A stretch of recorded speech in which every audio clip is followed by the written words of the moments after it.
une production du Studio SF. Bienvenue au Sans Filtre, le podcast où on parle de ce qu'on veut avec nos invités. That's it, je suis PH Quentin avec moi, Doom Plante. Il y a plusieurs podcasts en ce moment qu'on a tournés qui sont disponibles sur Patreon, mais qui sont pas encore sortis maintenant. Donc, si vous voulez avoir les podcasts en avant-première, allez vous abonner à notre Patreon. Ça vous donne aussi accès ou encore moins de filtres, contenu exclusif qu'on fait après chaque podcast où on discute de la conversation qu'on vient d'avoir. Le lien est dans la description. Dom, podcast d'actualité. Cette semaine, au podcast, on voulait parler de ce sujet-là, le conflit israélo-palestinien, parce que ça se passe en ce moment, puis on voulait le plus rapidement possible en parler pour pouvoir comprendre un petit peu mieux la nature de ce conflit-là, puis l'origine aussi de ce conflit-là. On a reçu Sabrina Mir, qui est journaliste, qui a travaillé comme indépendante, qui a travaillé aussi avec Radio-Canada, qui a habité pendant 4 ans à Jérusalem, qui a couvert ce conflit-là, qui le connaît vraiment mieux que n'importe qui, en fait. Ça a été super éclairant. Moi, j'ai appris beaucoup. C'est un petit peu flou pour moi. C'était quoi ce conflit-là? Puis toute la complexité de ça, on a vraiment... je pense qu'après cette conversation-là, ça va vraiment être plus clair pour beaucoup de gens, pour nous, puis pour beaucoup de gens qui vont écouter ça, de comprendre ce conflit-là, vraiment. Puis, Ouais, fait qu'en fait, si vous l'écoutez vendredi, on l'a tourné la veille, donc peut-être qu'il y a des nouvelles informations, peut-être que non. Dans tous les cas, avant d'y aller, en fait, avant la conversation, on va remercier nos sponsors, fait que bon podcast. Le podcast de cette semaine est présenté par Communauto. S'il y a bien une affaire que la pandémie va nous avoir appris, c'est qu'on n'a plus besoin de se déplacer tant que ça. Moi, je sais que je loue une voiture puis que 95% est parquée dans ma rue puis elle sert à rien. Ben, Communauto, ça vient régler ce problème-là parce que vous pouvez louer une voiture comme on loue un hôtel. Vous pouvez faire ça 30 jours à l'avance ou dernière minute pour vos déplacements lorsque vous avez besoin d'une voiture. Vous ne payez qu'à l'utilisation, fait qu'il n'y a pas d'affaire d'abonnement au ultra long terme. Donc, chaque fois que vous voulez utiliser une voiture, vous ne payez qu'à l'utilisation. Les frais comprennent les assurances, l'essence, la réparation. Fait que ça, c'est la chose la plus chiante d'une voiture, c'est la réparation. Ça coûte cher, man, réparer un char. Puis, il y en a partout à Montréal. Il y a plus de 2000 voitures à Montréal. Il y en a une dans le parking. Il y a un parking Communauto, en fait, dans le parking ici du studio. Fait que c'est vraiment accessible à tous. Communauto, c'est une entreprise qui est 100% locale. Ils ont une dimension sociale, une dimension urbanistique, une dimension environnementale. Urbanistique parce que ça réduit vraiment beaucoup le trafic sur les routes. Un Communauto, ça réduit de 10 voitures de moins sur les routes. Une voiture d'autopartage, fait que ça fait vraiment une bonne différence. Puis l'autopartage, ça correspond à une réduction de 1,2 tonnes de CO2 par personne par année. Fait que si vous voulez participer à l'effort collectif de réduire les GES, de réduire le trafic, ben Communauto, c'est vraiment une très bonne option. Yes, fait qu'allez checker ça. Vous pouvez aller sur leur site web qu'on va mettre dans la description du podcast. Puis merci Communauto.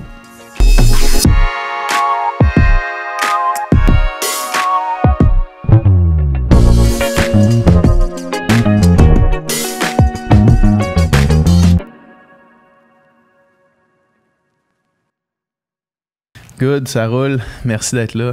Merci à vous de l'invitation. Ça aurait été rapide comme turnaround, c'est ça que je disais avant qu'on rentre en onde. Là, je t'ai écrit, puis là, c'est comme jeudi, parfait. Mais c'est là que ça se passe. Oui, exact. Ouais, parce qu'il y a un cessez-le-feu qui est en train de se négocier actuellement, en tout cas en coulisses.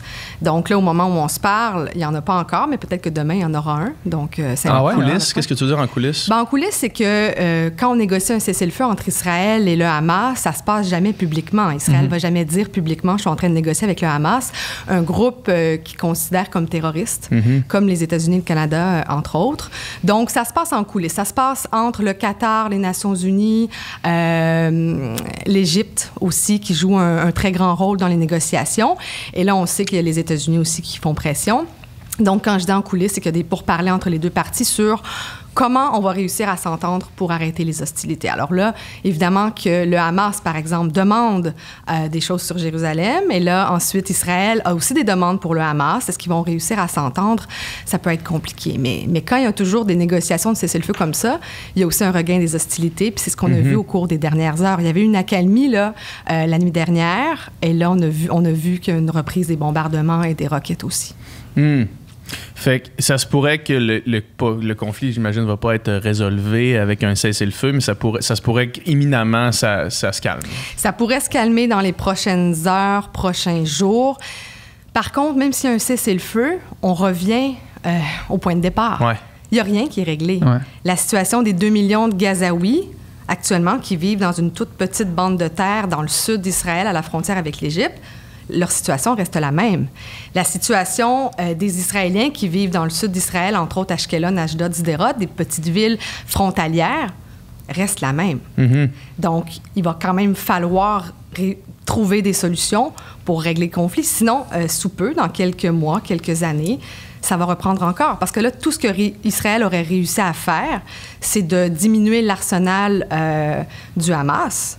Mais ça se reconstruit avec les années. Ça s'est fait depuis la dernière guerre de 2014. Tous les analystes que j'ai entendus justement sur la question, sont très pessimistes. On dirait là, que l'avenir de ce conflit-là, il n'y a pas une résolution là, en vue. Là, que c'est assez sombre comme avenir. Là. C'est comme si, justement, tu disais les deux côtés ont des demandes, mais aucun est prêt à plier jamais, finalement. C'est ça un peu qui se passe. Oui, les deux camps veulent les mêmes choses. C'est ça un peu le problème, c'est-à-dire que les deux veulent Jérusalem. Mm-hmm. Les Israéliens disent que Jérusalem, c'est leur capitale éternelle et indivisible.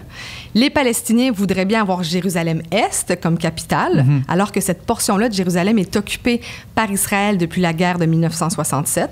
Et ça, c'est une occupation illégale selon le droit international, parce qu'en plus, Israël y installe des colons dans cette portion de la ville, donc des Israéliens qui vont vivre là en territoire occupé. Ensuite, les Israéliens veulent aussi continuer la colonisation dans le Grand Israël. Eux appellent ça la Judée-Samarie, mais c'est la Cisjordanie. Donc, continuent d'installer des colons. Il y en a 400 000 en Cisjordanie, 200 000 à Jérusalem-Est.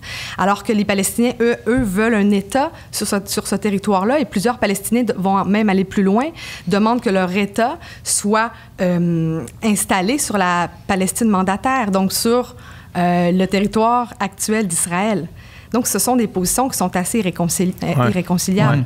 Puis, comme tu l'as dit, depuis les accords d'Oslo, après la première intifada en 1993, il n'y a pas grand-chose qui a avancé finalement. Il y a une droitisation du gouvernement israélien. Il y a eu 3 guerres, puis peut-être une 4e. Je ne sais pas quand on va dire que maintenant c'est une guerre entre Israël et Gaza. Donc, il y a eu 3 guerres, plusieurs escalades. Donc, c'est vrai que l'espoir est plus là autant pour les Israéliens que pour les Palestiniens. Pour comprendre la nature du conflit puis pourquoi est-ce qu'on est dans cette impasse-là, je pense que autant pour moi que pour les auditeurs, je pense qu'on devrait reculer un petit peu pour voir comment est-ce que ces forces-là se sont placées en action pour qu'on en arrive où est-ce qu'on est là. Quel a été le point de départ, mettons, de cette histoire-là. Après ça, on pourra rentrer plus dans certains détails. Puis, pour mieux comprendre. Mais juste comme je pense que c'est important de juste reculer et d'essayer de bien saisir ça. Puis en plus, tu sais, là, justement, on a le luxe d'avoir le temps parce que justement, souvent, on dirait que quand on entend dans les médias, tu sais, par exemple, tout le monde en parle, quand c'était Agnès Gruda qui était là, elle dit, on n'a pas le temps de retourner 70 ans en arrière pour faire toute la chronologie, mais là, on aurait le temps. Fait que, tu sais, ça serait le fun d'essayer de comprendre parce que j'ai l'impression que la perception populaire de la personne qui suit pas de proche, qui n'a pas vraiment l'intérêt à faire la recherche, a l'impression que c'est une région que ça a tout le temps été comme ça. Puis non.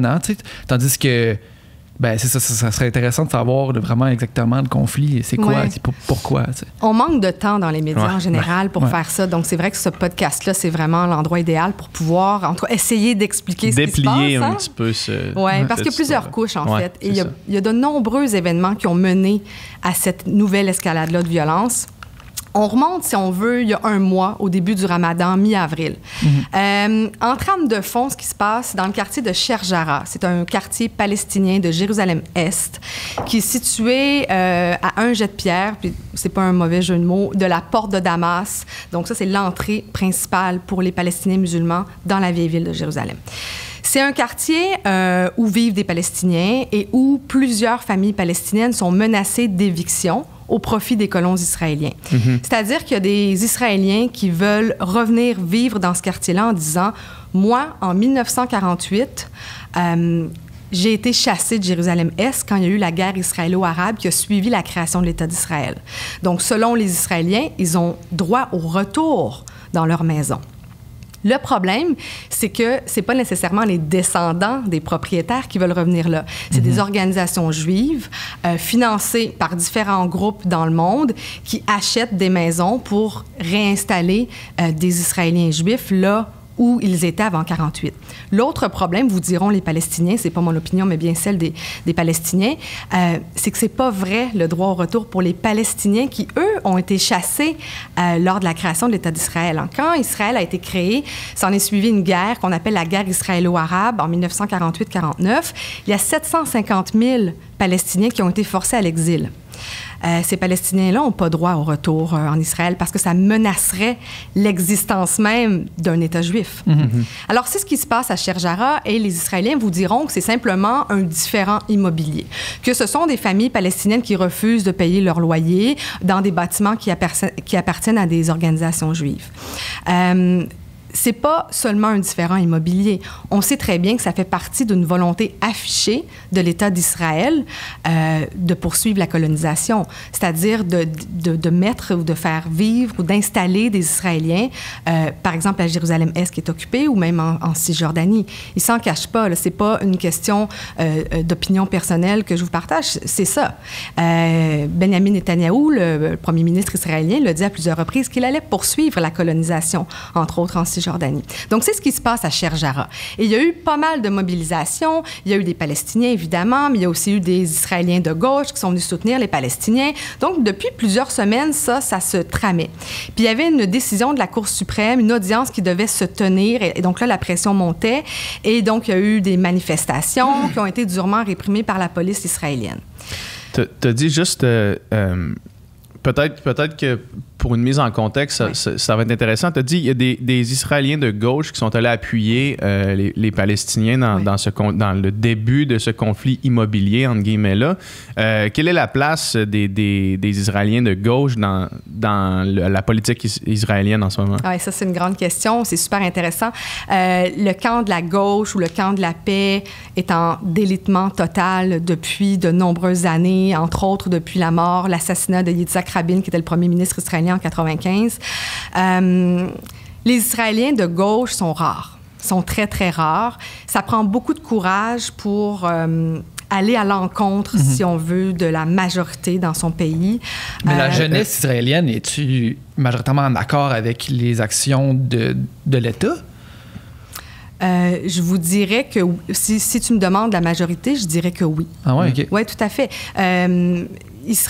En Israël, le service militaire est obligatoire, autant pour les hommes que pour les femmes. Donc, toi, par exemple, si tu es israélien, tu vas faire 2 ans et 8 mois de service militaire obligatoire. Et si tu es une femme, c'est 2 ans. Si tu le fais pas, c'est la prison. C'est la prison, exactement. Et il y a une minorité, d'ailleurs, qui refuse de le faire. On les appelle les refuseniks ou les objecteurs ou les objectrices de conscience. C'est beaucoup des femmes. Et donc, ça, c'est extrêmement difficile parce que tu te fais traiter de traître par tes voisins, par ta famille, par tes amis. Parfois, tu as du mal à trouver un emploi après parce que ta position dans l'armée israélienne, c'est important pour ton CV. Si tu as réussi à accomplir des choses pendant ton service militaire, bien, ça te permet de décrocher parfois des bons emplois. Et donc, pour revenir à la question sur Sheikh Jarrah, il y a des Israéliens de gauche qui sont là, mais ça reflète une minorité, si on veut, en Israël. Mais il y en a. Il y en a, et il y a entre autres des ONG de gauche en Israël qui sont très, très fortes. Je pense par exemple à B'Tselem, à Yesh Din, qui travaillent sur ces questions-là de colonisation. Et tu parlais d'un différend immobilier, mais c'est vraiment un enjeu de colonisation à Jérusalem-Est. Donc, je reprenais le narratif la formulation simple. Ouais. Et donc, ils sont là, ils se mobilisent et tous ces gens-là vont être réprimés, les manifestations vont être réprimées par la police israélienne. Parallèlement à ça, il y a ça qui se passe en trame de fond, là, à 15 minutes à pied, si on veut, de la porte de Damas. Puis là, on est pendant le Ramadan. Et il y a une tradition pendant le Ramadan. Les jeunes, les femmes, les enfants vont s'asseoir dans les marches de la porte de Damas. C'est comme un agora, si on veut. Et après l'iftar, qui est le repas pour briser le jeûne, Les jeunes se rassemblent là. Ils prennent des boissons énergisantes, ils fument des cigarettes, ils se parlent.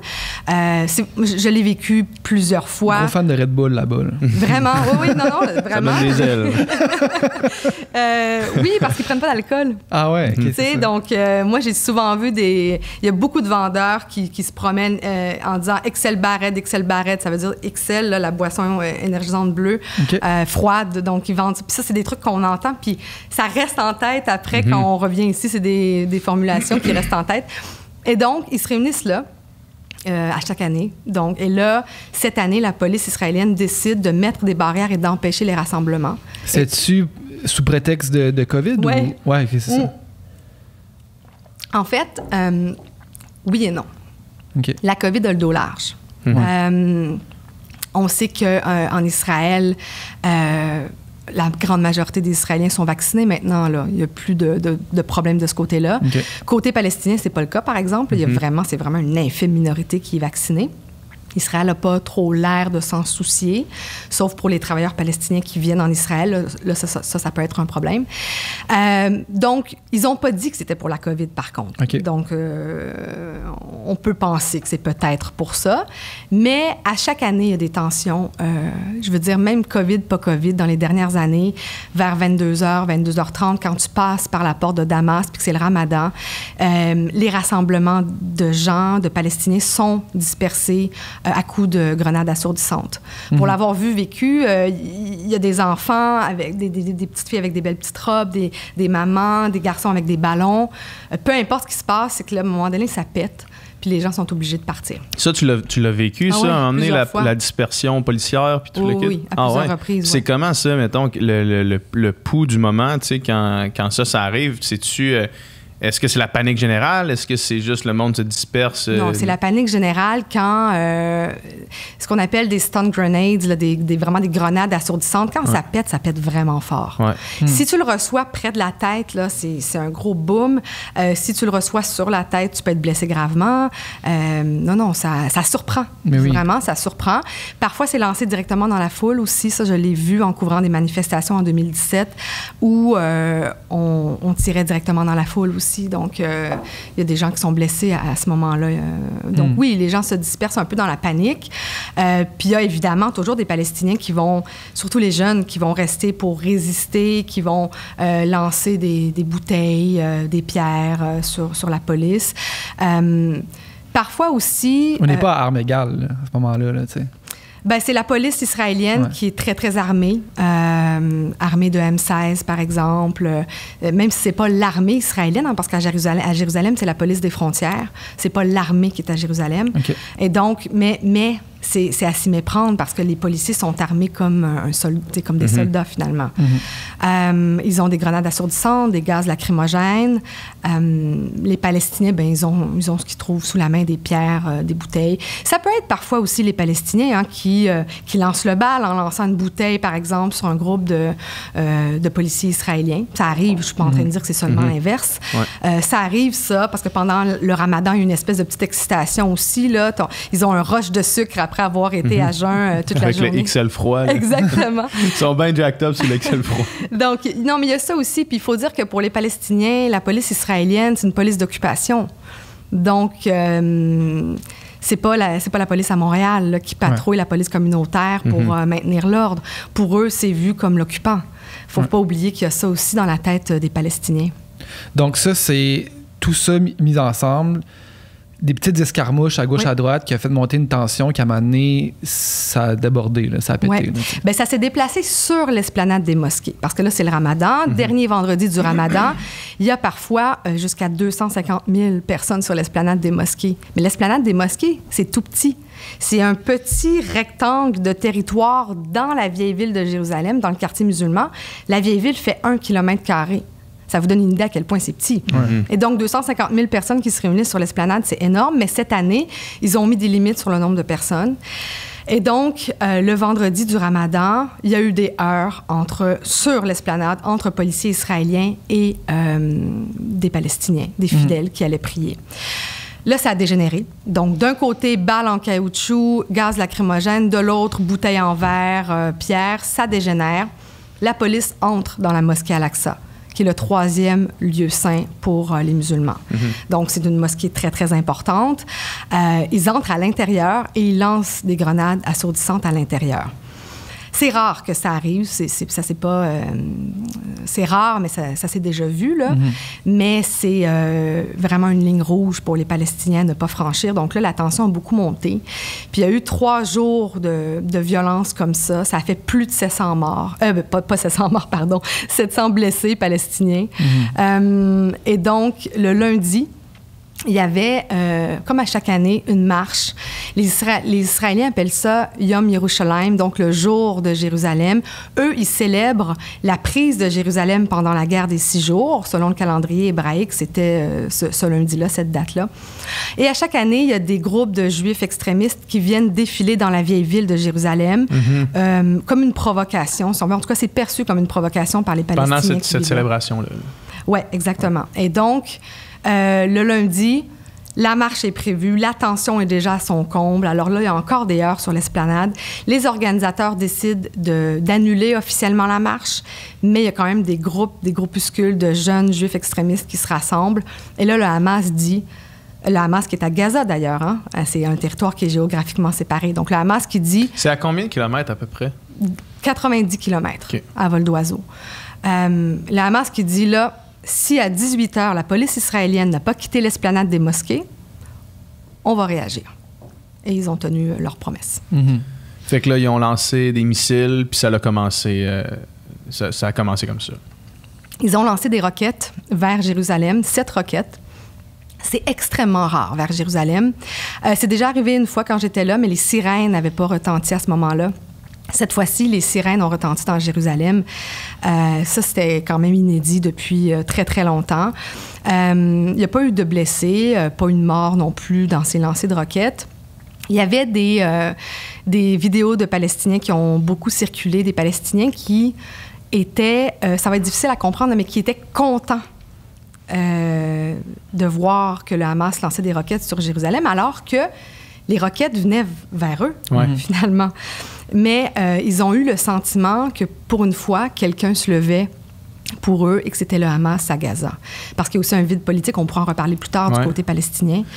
Et donc, ça se passe. Et puis, c'est aussi une ligne rouge pour Israël. Donc, Israël a évidemment bombardé des cibles à Gaza. Et dès le début, il y a eu une 20aine de morts, dont plusieurs enfants. Et donc ça, le Hamas n'avait pas le choix aussi de réagir à ça. Et donc là, évidemment, ça, c'est un engrenage. Puis, c'est ça qui est le plus terrible, on dirait, de cette crise-là, c'est que, tu sais, c'est un conflit entre 2 États, sauf que les gens, les victimes de ça, c'est les citoyens qui sont là, puis qui ont rien demandé, puis qui sont pas l'État, là, qui sont juste là, puis qui sont en mauvaise place au mauvais moment. C'est là qui ont grandi, c'est là qui ont vécu, puis ils écopent de ça. Là, c'est extrêmement triste. Là. C'est pas un conflit entre 2 États dans la mesure où, oui, Israël, c'est un État, mais les Palestiniens, la Palestine, ce n'est pas un État. Mais c'est le Hamas, quand même, qui est le leader de Exactement, c'est ça. Mais je tiens à le préciser parce que les Palestiniens, c'est ce qu'ils voudraient avoir un État. Un État indépendant, c'est leur revendication. Mais eux, en fait, vivent dans des territoires palestiniens. On dit la Palestine parfois pour simplifier, puis aussi parce que la Palestine, ça représente un groupe de personnes, une culture aussi, puis il y a une région. Mais c'est pas un pays. Ils vivent dans des territoires qui sont occupés actuellement par Israël. Mais tu as raison. Peu importe notre opinion politique, ce sont des civils qui paient le prix actuellement. Et dans cette escalade-là, actuellement, il y a beaucoup d'enfants. Le quart des enfants, le quart des victimes à Gaza sont des enfants. C'est terrible. Je veux dire, c'est très troublant, c'est très c'est choquant même, on peut le dire, c'est choquant. Les images qui ont circulé sur les réseaux sociaux étaient horribles. Les témoignages étaient horribles aussi. Une mère qui dit, par exemple, qui passe la nuit dans la chambre de ses enfants parce qu'elle dit, une mère gazaoui qui dit, s'il y a une bombe qui tombe sur notre maison, ben je veux qu'on meure tous ensemble. Je veux pas faire le deuil de mes enfants. Ouf, ça c'est prenant. C'est prenant parce que, puis même côté israélien aussi, il y a eu 2 enfants sur les 12 victimes, donc des victimes de collatérales, soit de roquettes qui sont tombées à un endroit puis il y a eu des éclats d'obus. Donc, c'est pas plus drôle de ce côté-là. Puis les Israéliens vous diront, nous, nos enfants, psychologiquement, sont traumatisés de devoir courir, quand on entend les alarmes, de devoir courir aux abris anti-roquettes. Les Palestiniens vous répondront, oui, mais nous, on n'a pas d'abri anti-roquettes. Et vous répondront aussi, mais nous, on n'a pas le fameux dôme de fer qui intercepte les roquettes. C'est-à-dire qu'en Israël, au-dessus d'Israël, il y a un système antimissile qui intercepte 90% des roquettes qui proviennent de Gaza. Parce que, évidemment, les gens de Gaza n'ont pas un système pour intercepter les bombes israéliennes. Donc, peu importe, tu sais, la politique, finalement, les Israéliens puis les Palestiniens s'en foutent, là, sur le terrain. C'est eux qui paient le prix. Des gens qui se retrouvent sans maison à Gaza, un bilan humain qui est très élevé, des gens qui vont être blessés, qui auront des conséquences à long terme. Ça nous permet de comprendre, là, ce qu'on vient de faire, la raison pourquoi il y a un retour aux hostilités puis aux attaques, tout ça, mais ça te dérange pas? J'aimerais ça qu'on revienne encore plus en arrière, mais vraiment, là, tu sais, parce que je vais peut-être te poser des questions qui, pour toi, te semblent évidentes, mais pour moi, ça l'est pas, puis je suis sûr que pour plein de gens, ça l'est pas. Allons-y. Juste, mettons, l'État d'Israël, tu sais, je pense que tu mentionnais 1948, ça, c'est la date où l'État d'Israël a été créé, finalement, pour que... Puis là, tu me corrigeras si je me trompe. Oui. Là, on est tout de suite après la Deuxième Guerre mondiale. Les Juifs viennent de vivre la pire atrocité. Puis, on crée cet État-là un peu pour leur donner un genre de sanctuaire, un genre d'État à eux. Sauf que il y a des gens qui habitaient sur ce territoire-là. Puis, j'imagine l'origine du conflit de tout, c'est ça. Il y avait des gens là, on les a déplacés pour créer un État pour les Juifs. Puis comment ça s'est passé, en fait? Ça, ben, je ne suis pas historienne, là, mais je vous raconte un petit peu. Ben, tu as raison. Donc, en 1948, les Nations unies adoptent une résolution pour créer un pays pour les Juifs qui sont massacrés, on ne va pas mâcher nos mots en Europe, donc après la Shoah qui a fait 6 millions de morts. Faut dire que les mouvements sionistes installait déjà des Juifs en Palestine depuis la fin, je dirais, du 19e siècle. Donc, ça existait. Le mouvement sioniste, ça, c'est le désir de retourner à la Terre sainte. Exactement. Et donc, il y a déjà des gens qui revenaient là parce que la persécution des Juifs, hein, ça se passait déjà bien avant la Seconde Guerre mondiale. Donc, tranquillement, il y avait quand même une plus grande population juive avec les années. Et en 1948, effectivement, on a dit, on va créer l'État d'Israël à cet endroit-là. Et la résolution de l'ONU prévoyait un État pour les Juifs et un pour les Arabes. Puis ils ont tracé ça sur une carte, ils ont dit, OK, le Palestinien ici, Arabe ici, Juif ici. Et donc, s'en est suivi une guerre, parce qu'évidemment que les voisins, les pays arabes autour, n'ont pas accepté ça. Donc, il y a eu la guerre israélo-arabe. Et là, Israël a pu... C'est sa guerre d'indépendance, finalement. Donc, en 1949, ils ont tracé des frontières de leur pays. En fait, c'est la ligne verte, ce qu'on appelle la fameuse ligne verte. Donc, c'est une ligne d'armistice de 1948-49 qui, aujourd'hui, sépare Jérusalem-Ouest de Jérusalem-Est. Donc, la ligne verte qui est encore présente. C'est encore cette ligne-là. Oui, exact. C'est une autoroute aujourd'hui. Mais c'est sûr qu'Israël, la ligne existe encore, mais Israël occupe l'autre côté, finalement, maintenant, aujourd'hui. C'est ça. Il n'y a pas de checkpoint entre les deux, mais il y a vraiment tout un monde qui les sépare, là. On pourra en reparler plus tard de comment ça se passe à Jérusalem concrètement. Mais on voit très bien la différence entre Jérusalem-Est et Ouest. Et donc, voilà, il y a une guerre et finalement, Israël a son pays, fonde son pays en 1948, donc ça fait plus de 70 ans. Après, il y a plusieurs guerres là, dans l'histoire du conflit israélo-palestinien, mais il y en a une qui a encore des conséquences aujourd'hui, puis c'est la guerre des 6 jours en 1967. Et donc, c'est une guerre surprise. Les voisins d'Israël, entre autres l'Égypte, la Syrie, attaquent Israël. Et Israël, en 6 jours, réussit, je pense, à tripler, si je ne me trompe pas, son territoire. Et donc, et c'est là où ils prennent le Sinaï, Gaza. Le Sinaï va finalement être donné plus tard à l'Égypte, là, dans le cadre d'un traité de paix. Mais le Sinaï, Gaza, Jérusalem-Est, la Cisjordanie. Et là, ça jette un petit peu les bases, si on veut, du conflit aujourd'hui. Ça a encore des conséquences aujourd'hui, plus de 50 ans plus tard, parce que les Palestiniens sont occupés depuis cette date-là. Puis avant cette attaque-là, il y avait une relative paix dans cette région-là. De 49 à... Non, il y a eu d'autres. Il y a eu, par exemple, la guerre de 56. Il y a eu d'autres confrontations. Il y a toujours eu une tension. conflits. Toujours une tension, oui, tout à fait. Puis est-ce que c'était sur des bases politiques, territoriales, religieuses? C'était quoi l'essence de ces conflits-là? Oui, ça se mêle un peu tout. Hein, dans ce conflit-là mêle un peu l'aspect religieux et territorial. Je pense qu'il y a des gens qui font l'erreur de dire que c'est la religion qui fait que c'est les Juifs contre les musulmans, par exemple. Je pense que c'est faux. Je pense que c'est une mauvaise lecture du conflit. Je pense que c'est territorial. Mais évidemment que la religion vient jouer un rôle parce que l'importance de Jérusalem, c'est parce que les 3 lieux saints pour les 3 religions monothéistes. C'est ça. Donc, évidemment que la religion vient jouer un rôle, mais aujourd'hui, le conflit, il est territorial, il n'est pas religieux. Il y a plusieurs Israéliens juifs qui vous le diraient. Moi, j'ai pas de problème à coexister avec un musulman ou avec un chrétien, parce que les Palestiniens sont majoritairement musulmans, mais il y a quand même une partie de la population qui est chrétienne, là. Donc, quand on parle des Arabes, donc c'est pas juste les musulmans, c'est les chrétiens et les musulmans. Et donc c'est un conflit qui est principalement territorial, mais auquel s'ajoute la couche religieuse. C'est ça, territorial, considérant que le territoire est lié en proximité avec la religion. Exactement. Ouais. Ça s'entrecoupe tout ça, là. Ouais. Est-ce que...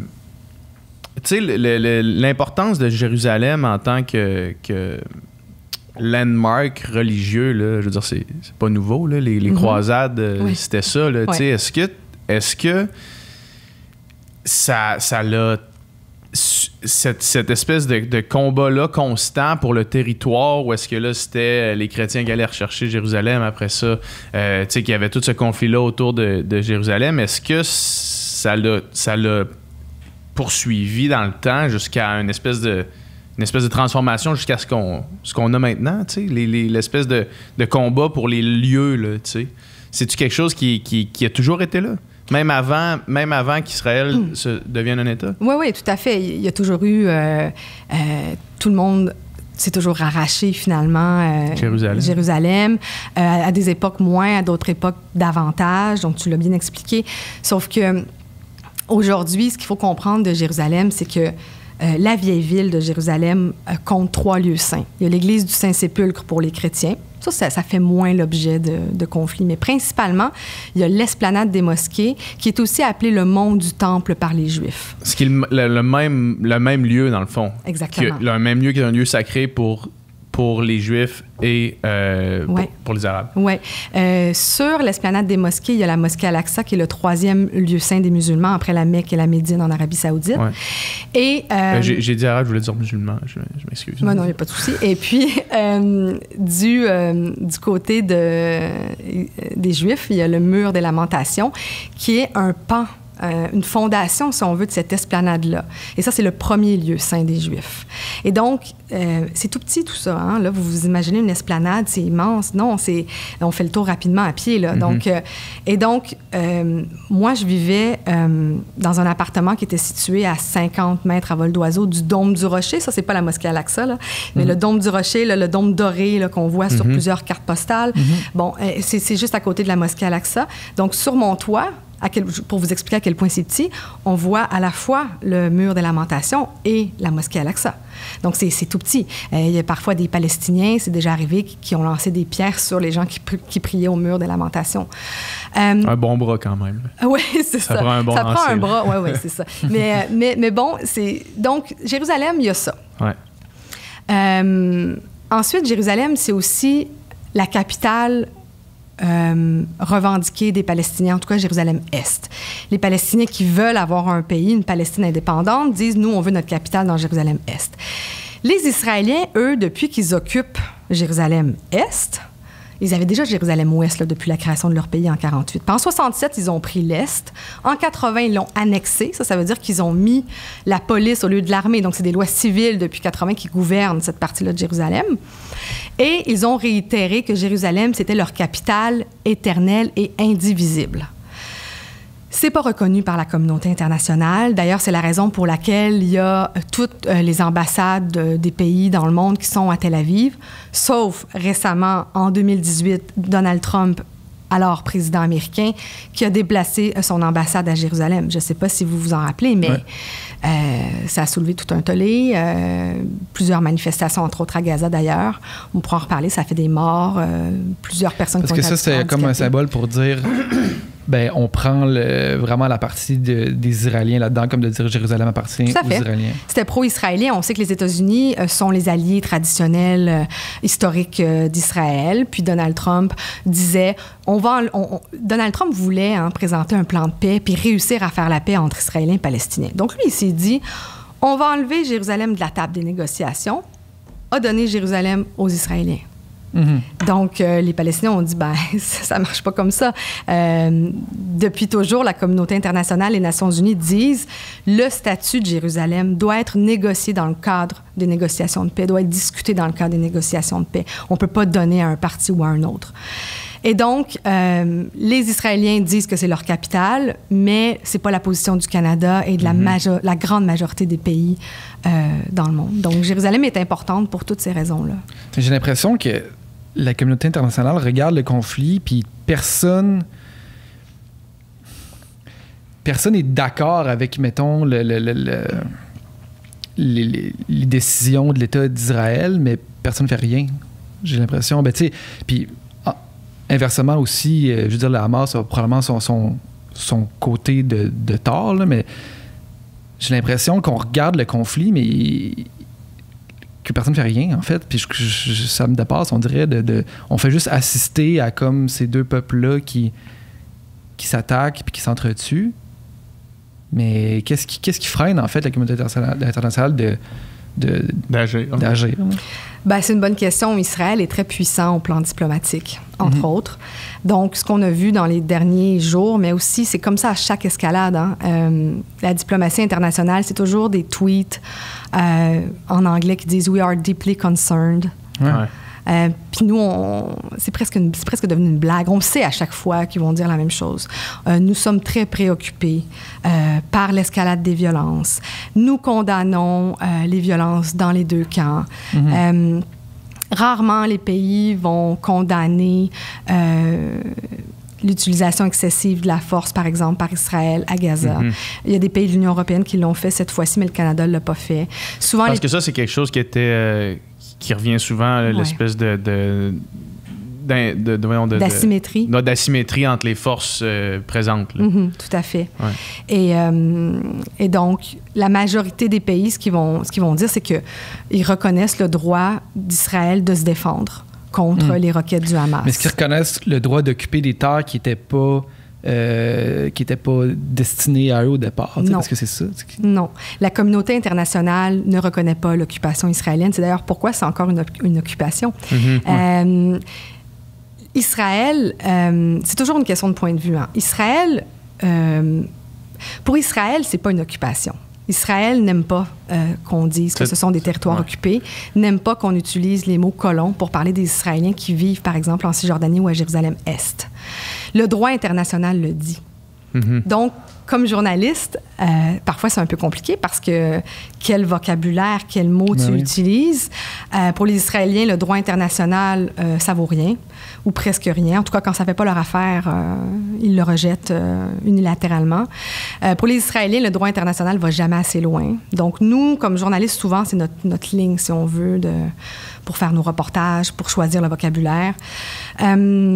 Donc, non, l'occupation n'est pas reconnue par la communauté internationale. Israël dit toujours, on n'occupe pas les territoires, c'est chez nous. Là, sur cet argument-là, ce qui est intéressant, c'est qu'il y a des ONG, entre autres israéliennes de gauche, comme B'Tselem, qui va dire, d'accord, si vous n'occupez pas les territoires palestiniens, qu'est-ce que c'est alors? Est-ce que c'est un apartheid? Si c'est chez vous, c'est votre pays, mais que vous ne donnez pas les mêmes droits à une catégorie de citoyens, est-ce que c'est de la ségrégation? Et ça, évidemment, qu'Israël rejette ces termes-là. Et il y a Human Rights... Sauf que là, il y a comme plus de... Une fois que tu rejettes tous les termes, c'est bizarre, c'est difficile de se positionner. Oui, et donc Human Rights Watch a publié un rapport récemment qui disait qu'Israël est un État qui faisait de l'apartheid, entre autres, dans les territoires occupés. Et ça a été vraiment, vraiment dénoncé par Israël. Ça dépend vraiment des points de vue. Là, moi, je vous partage des arguments que j'entends dans les deux camps. Ce ne sont pas du tout mes arguments, mais c'est ce qu'on entend là, sur le terrain là, de la part des différents acteurs. Mais y a-t-il des sanctions, mettons économiquement, ou des actions qui sont faites pour essayer de reculer, ou bien justement les ententes sont tellement fortes puis sont tellement bénéfiques aux alliés d'Israël qu'il n'y a jamais personne qui tape sur les doigts, Très finalement? peu. Très, très peu. Il y a un mouvement qui s'appelle BDS, donc Boycott des investissements et sanctions, qui réussit parfois à faire quelques coups d'éclat. Mais dans les faits, le boycott économique, par exemple, d'Israël, non, réussit pas à avoir des effets. Israël est peut-être trop fort dans sa diplomatie. Ça reste un allié des États-Unis, les États-Unis qui financent à coups de milliards, d'ailleurs, l'armée israélienne, Israël en général. On pourrait quasiment dire qu'ils financent indirectement le conflit actuel. Peut-être, si vous le dites. C'est moi, je pourrais dire ça. Je vais dire ça. On prend la responsabilité d'avoir Je prends la responsabilité de dire ça. C'est ça. Mais. Joe Biden m'appellera. Je vais dire, mais qu'est-ce qu'ils ont à gagner à faire ça, financer l'armée israélienne? Ben, c'est un allié, c'est des choses qui se font entre différents pays. C'est de verser des milliards de dollars pour aider Israël à se défendre, pour aider Israël à se positionner, parce qu'il n'y a pas que les Palestiniens. Israël bombarde aussi parfois au Liban, bombarde parfois aussi en Syrie. Ce sont tous des pays voisins. Donc, c'est une question de géopolitique là, rendue là. Parce que, tu sais, il y a une contradiction. Là, je pense que c'était hier, Biden disait qu'il y a un appel à, justement, la résolution du conflit, puis ça, mais on dirait que en coulisses, ça c'est pas ça du tout. Là, ce que dit Biden hier, mercredi, c'était il appelait à la désescalade en vue d'un cessez-le-feu. Ça, c'était au 10e jour de l'escalade actuelle. Donc, ce que ça veut dire, c'est... Il a dit à Bibi, finalement, Bibi, c'est le surnom de Benjamin Netanyahou. Là. Non, mais c'est très... c'est un peu comme Joe Biden, c'est Joseph. Bon, mais on dit la même chose en Israël, c'est Bibi. OK, c'est pas... Non, c'est pas moi qui... OK, je pensais... qui a inventé ça. C'est là, genre, d'un journaliste, là, pour pas dire son nom complet tout le temps, on l'appelle Bibi. Non, c'est vraiment... Même les gens en Israël l'appellent Bibi. Il l'appelle Bibi, c'est comme Joe connu, pour Joseph. C'est correct, Parfait, même Trump appelait Benjamin Netanyahou Bibi. Okay. Donc, comme journaliste, informellement, on le dit, là, je le dis pas d'habitude à l'antenne, mais... donc, je sais pas où je voulais en venir avec Bibi, là. Ah oui, donc c'est comme si Joe Biden disait à Bibi, écoute, je te laisse encore un petit peu de temps pour finir le travail à Gaza. Mais là, bientôt, ça me fait mal paraître. Il faudrait quand même que tu arrêtes les bombardements.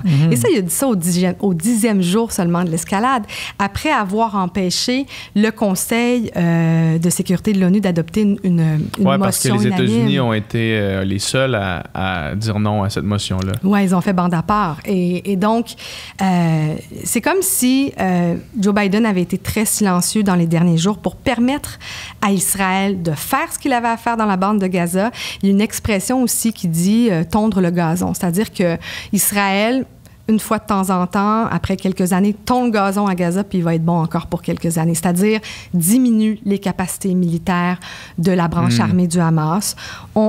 Après, on garde le statu quo, on laisse ça comme ça. Dans quelques années, on recommence. Pour éviter qu'il y ait à un moment donné une force trop grande qui devienne menaçante pour Israël. Mais déjà, le Hamas avait réussi à renflouer son arsenal depuis la dernière guerre de 2014. C'est impressionnant. On l'a vu dans le nombre de roquettes qui ont été tirées sur Israël là, en seulement quelques jours. C'est plus que le nombre de roquettes au total dans la guerre de 2014 qui a duré 50 jours. Puis qu'est-ce qui finance le Hamas? C'est l'Iran, principalement. Okay. C'est l'Iran qui apporte aussi son savoir-faire pour la fabrication d'armes. C'est fabriqué principalement à Gaza. Il y avait avant des armes qui étaient transitées par des tunnels à la frontière avec l'Égypte. Maintenant, les tunnels, depuis l'arrivée au pouvoir de Fatah al-Sisi en Égypte, qui n'est pas issu là, des frères musulmans, alors que le Hamas, c'était une branche des frères musulmans. Donc, Fatah al-Sisi, qui est moins ami, si on veut, avec le Hamas, a choisi d'inonder les tunnels du côté de sa frontière. Donc, le Hamas a beaucoup moins de tunnels maintenant. Donc, l'Iran, les gardiens de la révolution, ont des ingénieurs qui transmettent leur savoir-faire à des Gazaouis qui, eux, fabriquent sur place là, des roquettes et d'autres types d'armes. C'est quoi, mettons, le scénario où est-ce qu'il y aurait une résolution du conflit? Est-ce que ça serait reconnaître un État palestinien indépendant, tout ça, avec tous les pouvoirs que ça apporte, avec justement un territoire qui fait du sens, tout ça, puis que ça soit respecté ou du côté israélien? Est-ce que ça soit qu'il y ait un État où Palestiniens et Israéliens cohabitent? Ça, c'est moins probable, j'imagine. Ouais. Mais la première option, est-tu probable ou est complètement improbable? Plus de 25 ans après l'échec des accords d'Oslo, la solution qui était prônée, c'était la solution à 2 États.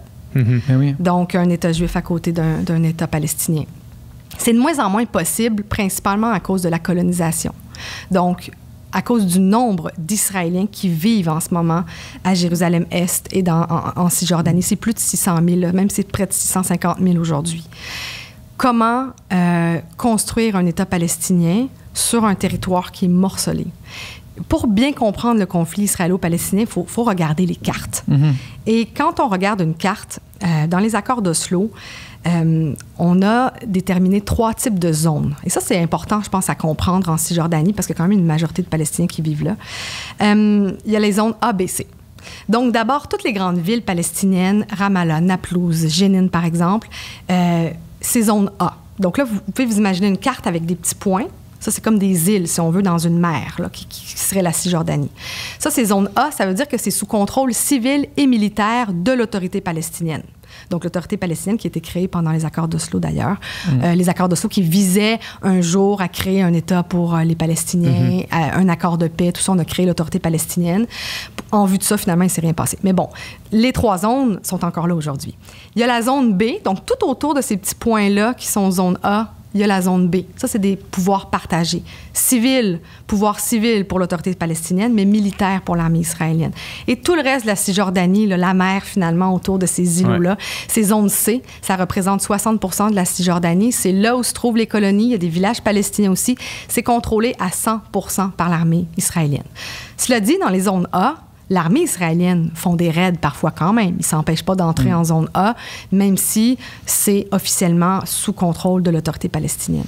Puis ça c'est ce qui c'est devenu au fil du temps ou c'était dessiné comme ça au départ? Ou la colonisation? Non, mais là, dans le fond, tu dis ces zones-là, parce que ce que je comprends, dans le fond, c'est que c'est pas... à gauche, les Palestiniens, il y a une ligne, puis à droite, Exactement. les Israéliens, c'est par quartier. Là. Il faut avoir un petit îlot où est-ce que là, c'est un quartier palestinien. Une ville, carrément. Une ville, sauf que tout autour, c'est israélien. Donc, c'est pas clair comme il y a une ligne claire avec une frontière. Bien, puis... ces zones-là devaient être temporaires. Sauf que le problème, c'est que ça fait 25 ans puis il n'y a rien qui a bougé. Et pendant ce temps-là, la colonisation, elle, s'est accélérée. Donc, il n'y avait pas 600 000 colons. À l'époque, il y en avait peut-être, mais il y en avait beaucoup moins. Ça s'est beaucoup accéléré. Donc là, aujourd'hui, on se dit comment on va gérer ça. Est-ce qu'on laisse les colons, par exemple, les Israéliens vivre dans un État palestinien? Je ne pense pas qu'ils acceptent ça. Est-ce qu'on essaie de, par exemple, prendre certaines grandes colonies, les annexer à Israël, faire des échanges de territoire? C'est un peu ce qui était prévu dans le plan de paix présenté par le gendre de Donald Trump, Jared Kushner.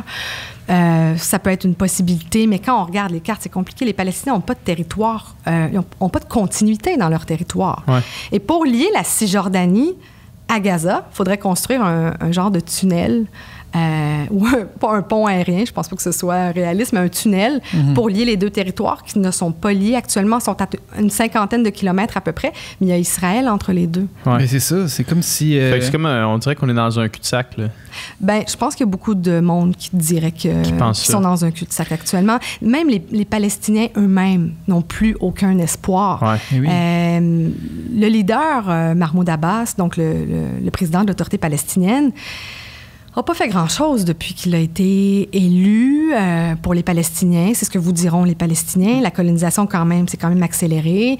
Il continue de collaborer avec Israël pour ce qu'il appelle la coordination sécuritaire pour déjouer certaines tentatives d'attaque. Ouais. Donc, c'est comme si les Palestiniens étaient laissés à eux-mêmes, puis ils n'ont pas un bon leadership. Lui, il a un peu... c'est un peu une dictature, là. Lui qui est là, c'est-tu une élection qui a été dans les règles de l'art? Bon, il n'y a pas eu d'élection depuis 15 ans. Ouais, c'est ça. Donc, d'abord, les Palestiniens l'accusent de corruption. Ouais. Il s'accroche au pouvoir. ça fait partie d'ailleurs des causes de cette escalade-là. Il n'y a pas eu d'élection depuis 15 ans. Il devait y avoir une élection, on est quelle date? Le 20 mai, le 22 mai. Il devait y avoir une élection palestinienne le 22 mai. Il n'y en aura pas. Non, mais ça a été annulé. Ça avait été annulé déjà avant. Okay. Ça a été annulé par Mahmoud Abbas qui a dit « Israël ne nous laisse pas tenir nos élections à Jérusalem-Est. Donc, on annule à cause de ça. » En vérité, Mahmoud Abbas, ça faisait peut-être un petit peu son affaire parce que le Hamas est assez populaire en Cisjordanie. Est-ce qu'il aurait réussi à avoir un autre mandat? Beaucoup de personnes en doutent. Donc là, vu qu'il y a un vide politique côté palestinien, c'est aussi la raison pour laquelle le Hamas en a profité quand ils ont vu ce qui se passe à Jérusalem. Abbas était pas mal silencieux.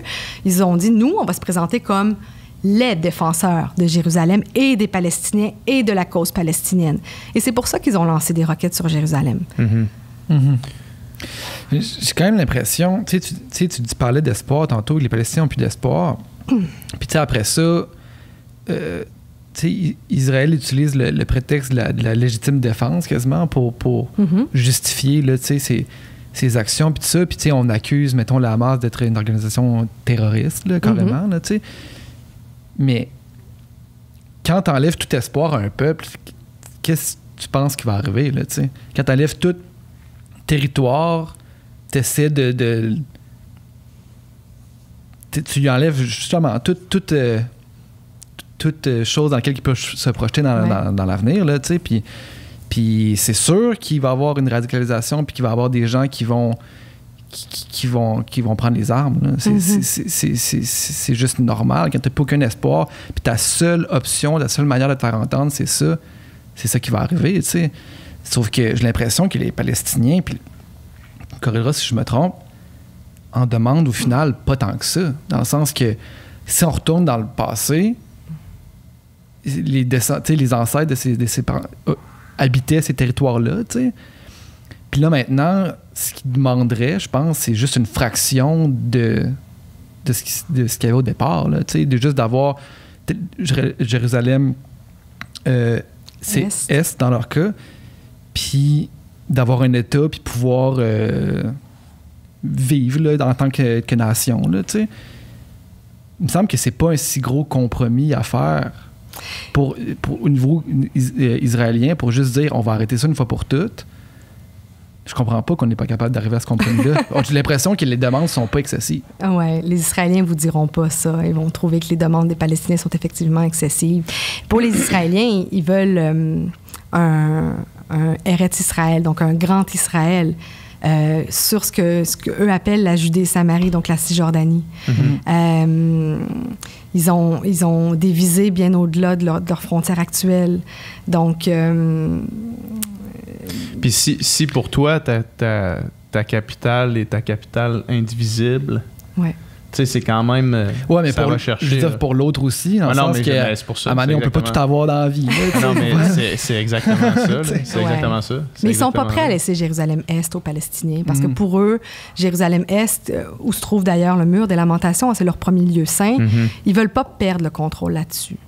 Est-ce qu'on ne pourrait pas trouver, par exemple, une solution, je ne sais pas moi, la vieille ville ou même la ville de Jérusalem entière gérée par une entité autre qu'israélien, palestinien? Bon, peut-être, mais je ne pense pas que les Israéliens veulent laisser le contrôle à quiconque sur la ville. Fait que dans le fond, une fois qu'on est face à face avec ce mur-là, puis cette espèce de cul-de-sac qu'on parle depuis tout à l'heure, où est-ce qu'il ne semble pas avoir de solution à l'interne, est-ce que la solution serait pas dans l'ingérence de la communauté internationale? C'est-à-dire? Fait que ça veut dire la communauté internationale qui viendrait établir, par exemple, comme tu dis, Jérusalem comme étant un État en tant que tel géré par un tierce parti qui accepte ou qui s'assure que tout ça règne dans le bonheur et la joie. Tu sais, mais parce que, mettons qu'on... Puis en même temps, là, je me dis, c'est pas la place nécessairement des autres pays d'intervenir dans ça, sauf que s'il y a si, tu sais, ça en est de la paix mondiale, ça m'apparaît comme la seule solution qui a un potentiel de régler la situation, tu sais. Ça a déjà été discuté. Après, je sais pas si ça s'est un peu évaporé avec le temps. Là, on est en train de refaire le monde ici, assis à Montréal. Ça apparaît évident comme solution. Non, mais ça apparaît pas évident. Non, mais dans le sens où la solution c'est insane que ce soit ça la solution qui semble me venir, là, tu sais. Je ne sais pas si c'est réaliste dans les faits, si ce sera accepté par les deux camps. Ben, probablement que non, là. C'est sûr que non, en fait. C'est pour ça que je dis peut-être que c'est de l'imposer, mais encore là, c'est fou de penser ça, alors que c'est pas, tu sais, ce territoire-là appartient pas à la communauté internationale, mais en même temps, tu sais, dans des mesures de guerre, les communautés internationales, des fois, interviennent, même quand ça ne les regarde pas tant que ça. Là, tu sais. Mais Jérusalem-Ouest est considéré de facto israélien. La majorité des pays vous diront, effectivement, Jérusalem-Ouest, ça fait partie d'Israël. Ils le disent pas publiquement, mais bon, il y a personne qui s'obstine là-dessus parce que ça fait partie des frontières de 48-49, parce que c'est pas vraiment revendiqué par les Palestiniens. Quoi qu'il y a des groupes palestiniens comme le Hamas qui parlent de Jérusalem comme une entité aussi, là, mais au moins Jérusalem-Est, en tout cas, c'est ce qui est revendiqué par l'autorité palestinienne d'avoir, de pouvoir avoir sa capitale dans Jérusalem-Est. Dans le plan de paix de Trump, on prévoyait Abu-Dis, qui est comme une banlieue de Jérusalem pas intéressante du tout. C'est surprenant de penser que les Américains ont pensé que les Palestiniens allaient accepter ça. Évidemment que ça a été rejeté du revers de la main. Toi, tu as habité Jérusalem pendant combien de temps? 4 ans. Pendant 4 ans? 2016-2020, Ouais, c'est là que je m'en allais aussi. Toi, tu travaillais pour Radio-Canada Saguenay, puis après, tu as décidé d'aller à Jérusalem? Non, ça a été plus compliqué que ça. Mais je veux dire, j'ai travaillé à Radio-Canada Saguenay-Lac-Saint-Jean entre 2005 et 2013, où j'ai tout appris du journalisme, vraiment. Je faisais de la radio, de la télé. T'as-tu étudié à Jonquière? Oui, j'ai fait ATM. Après, je suis partie à travailler dans ces années-là pour venir faire mon bac à Montréal. Je retournais là-bas travailler. Et ça a vraiment été une expérience incroyable. J'adore le journalisme en région. Puis je pense aussi que c'est important de valoriser le journalisme en région. On a besoin de bons journalistes pour faire des enquêtes en région. Mais à un moment donné, j'avais envie, moi, de faire de l'international. Puis j'avais pas envie d'attendre d'avoir 40, 50 ans, puis qu'on me dise « Alors Sabrina, c'est ton tour d'être la grande correspondante de Radio-Canada. » Parfois, tu attends toute ta vie, tu fais des compromis, puis finalement, c'est jamais ton tour. Puis tu es un peu frustré aussi à la fin de ta carrière. Donc, je me suis dit « Non, moi, j'avais un emploi permanent en plus, donc, mais je suis partie, j'ai laissé tout ça. C'était pas parce que j'aimais pas ce que je faisais, c'est parce que j'avais envie de voir autre chose. J'ai souvent dû me justifier parce que les gens me disaient t'as un emploi avec un fonds de pension, t'as tout ça, mais notre génération, on est moins attaché à ces acquis-là. Mais t'es pas allée en tant que correspondante pour Radio-Canada? Non. Non. Moi, je suis partie, en fait, pour faire une histoire courte, je suis partie en Afrique, où j'ai bourlingué un petit peu. J'avais déjà étudié, donc je suis partie au Togo, je suis partie dans l'Est de la République démocratique du Congo, où j'ai fait certaines expériences, entre autres avec Oxfam, où j'ai travaillé avec des communautés vraiment là où il n'y a pas de journalistes qui se rendent. Puis moi, mon objectif en faisant ça, c'était, je m'étais dit, bon, je voulais pas sauter de l'autre côté de la clôture parce que moi, je suis journaliste fondamentalement. Mais je m'étais dit, en faisant de la communication sociale, c'est-à-dire le lien avec les communautés, avec certains programmes, c'est un programme de santé maternelle et infantile, je trouvais ça intéressant. Je vais pouvoir me rendre dans des endroits de l'Itourie, dans l'Est de la RDC, où on peut pas se rendre autrement. Je veux dire, c'est vraiment très, très loin, il faut se rendre par avion, ça coûte cher. J'ai appris beaucoup de choses là, puis je me suis dit, non, moi, c'est ça, c'est vraiment, moi, c'est le journalisme qui m'anime. Après, je suis partie à Paris. Je trouvais qu'on faisait pas assez d'international au Québec, donc je m'étais dit, je veux m'ouvrir des portes dans les médias français. J'ai fait ma maîtrise à Sciences Po Paris en journalisme international, et pendant ce temps-là, j'ai travaillé à Radio France International, département Afrique et International, et au magazine Jeune Afrique aussi. Et il y a eu les attentats de Paris en 2015. Et donc là, j'ai travaillé pour des radios au Québec où là, je couvrais les attentats de Paris et les suites, évidemment. C'est là où j'ai commencé à faire beaucoup plus de piges. Et donc, depuis 2015, moi, j'étais indépendante, j'étais pigiste. Puis à un moment donné, je me suis dit, mon chum et moi, on s'est dit, bon, c'est quoi la prochaine étape? Après ma maîtrise, qu'est-ce qu'on fait? Il m'avait suivi pas mal à Paris. Ça lui avait coûté, là, il avait fait des compromis. Donc, c'était un peu à mon tour de le suivre. On a discuté. Puis j'ai dit, OK, si tu as le contrat, au bureau de Jérusalem pour Oxfam, parce que lui, il travaille pour Oxfam. C'est le bureau de Jérusalem pour Oxfam, le contrat au bureau. Je te suis, puis moi, je vais m'y mettre à fond pour que mes piges, ça marche. Donc, ça a été vraiment difficile au début parce que le métier de pigiste, de journaliste indépendante, c'est vraiment difficile. Ouais. Mais je me suis donnée à fond, puis ça a marché. Donc, moi, j'avais plusieurs clients, dont Radio-Canada, L'heure du monde, l'émission là, à 18h, où je faisais des reportages de 5-6 minutes sonorisés, ou parfois des directs, ça dépendait des sujets.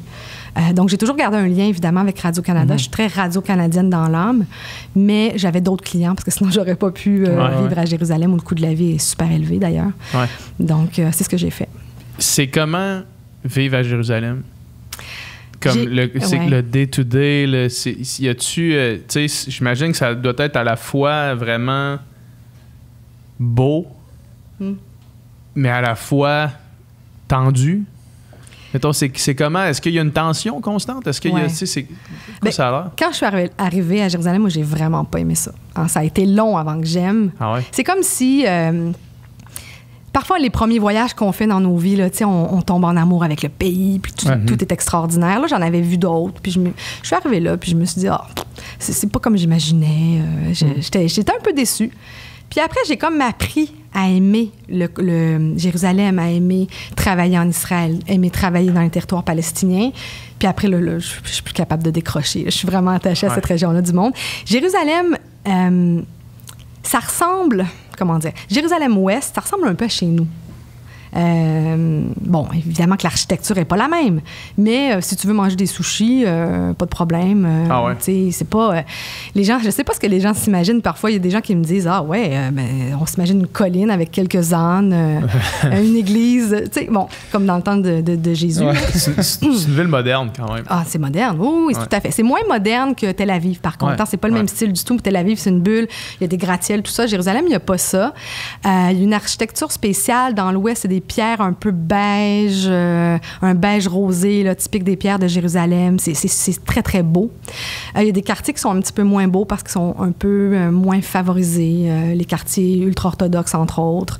Dans l'Est, c'est complètement différent. Là, tu as un style plus palestinien. La rue principale de Jérusalem-Est, Salah-Eddin, c'est des commerces. C'est pas le même style du tout, mais aussi la ville reçoit pas... Jérusalem-Est reçoit pas le même financement de la ville. Okay. Donc, c'est sous-financé quand même. Donc, ça paraît. C'est-tu moins occidentalisé, mettons? Oui, tout à fait. Ouais, c'est beaucoup plus moyen-oriental, je dirais. Ouais. Même si les Palestiniens sont très, très ouverts. Il y a plein de femmes qui ne portent pas le voile nécessairement. Tu as des Palestiniennes chrétiennes. Donc, c'est assez facile d'y vivre, honnêtement. C'est assez facile. La tension, on ne la sent pas tout le temps. Vraiment pas, même. Il y a plein de touristes dans la vieille ville de Jérusalem, là, même trop. Parfois, je rentrais je revenais de travailler, puis c'est comme... On vivait dans la vieille ville, là, mais assez creux. Donc là, je devais marcher sur Al-Wad Street, là, qui est comme la rue principale du quartier musulman. Puis là, j'étais comme, s'il vous plaît, excuse me. Je devais essayer de passer des groupes de touristes, mais c'était fatigant. Mais en même temps, c'est que ça fait vivre les commerçants de la vieille ville. Donc, j'étais qui, moi, pour m'en plaindre? Je suis ni palestinienne, ni israélienne. Donc, Est puis Ouest communiquent là, librement. Oui, il n'y a pas de checkpoint entre les deux. La vieille ville est située dans Jérusalem-Est, par contre.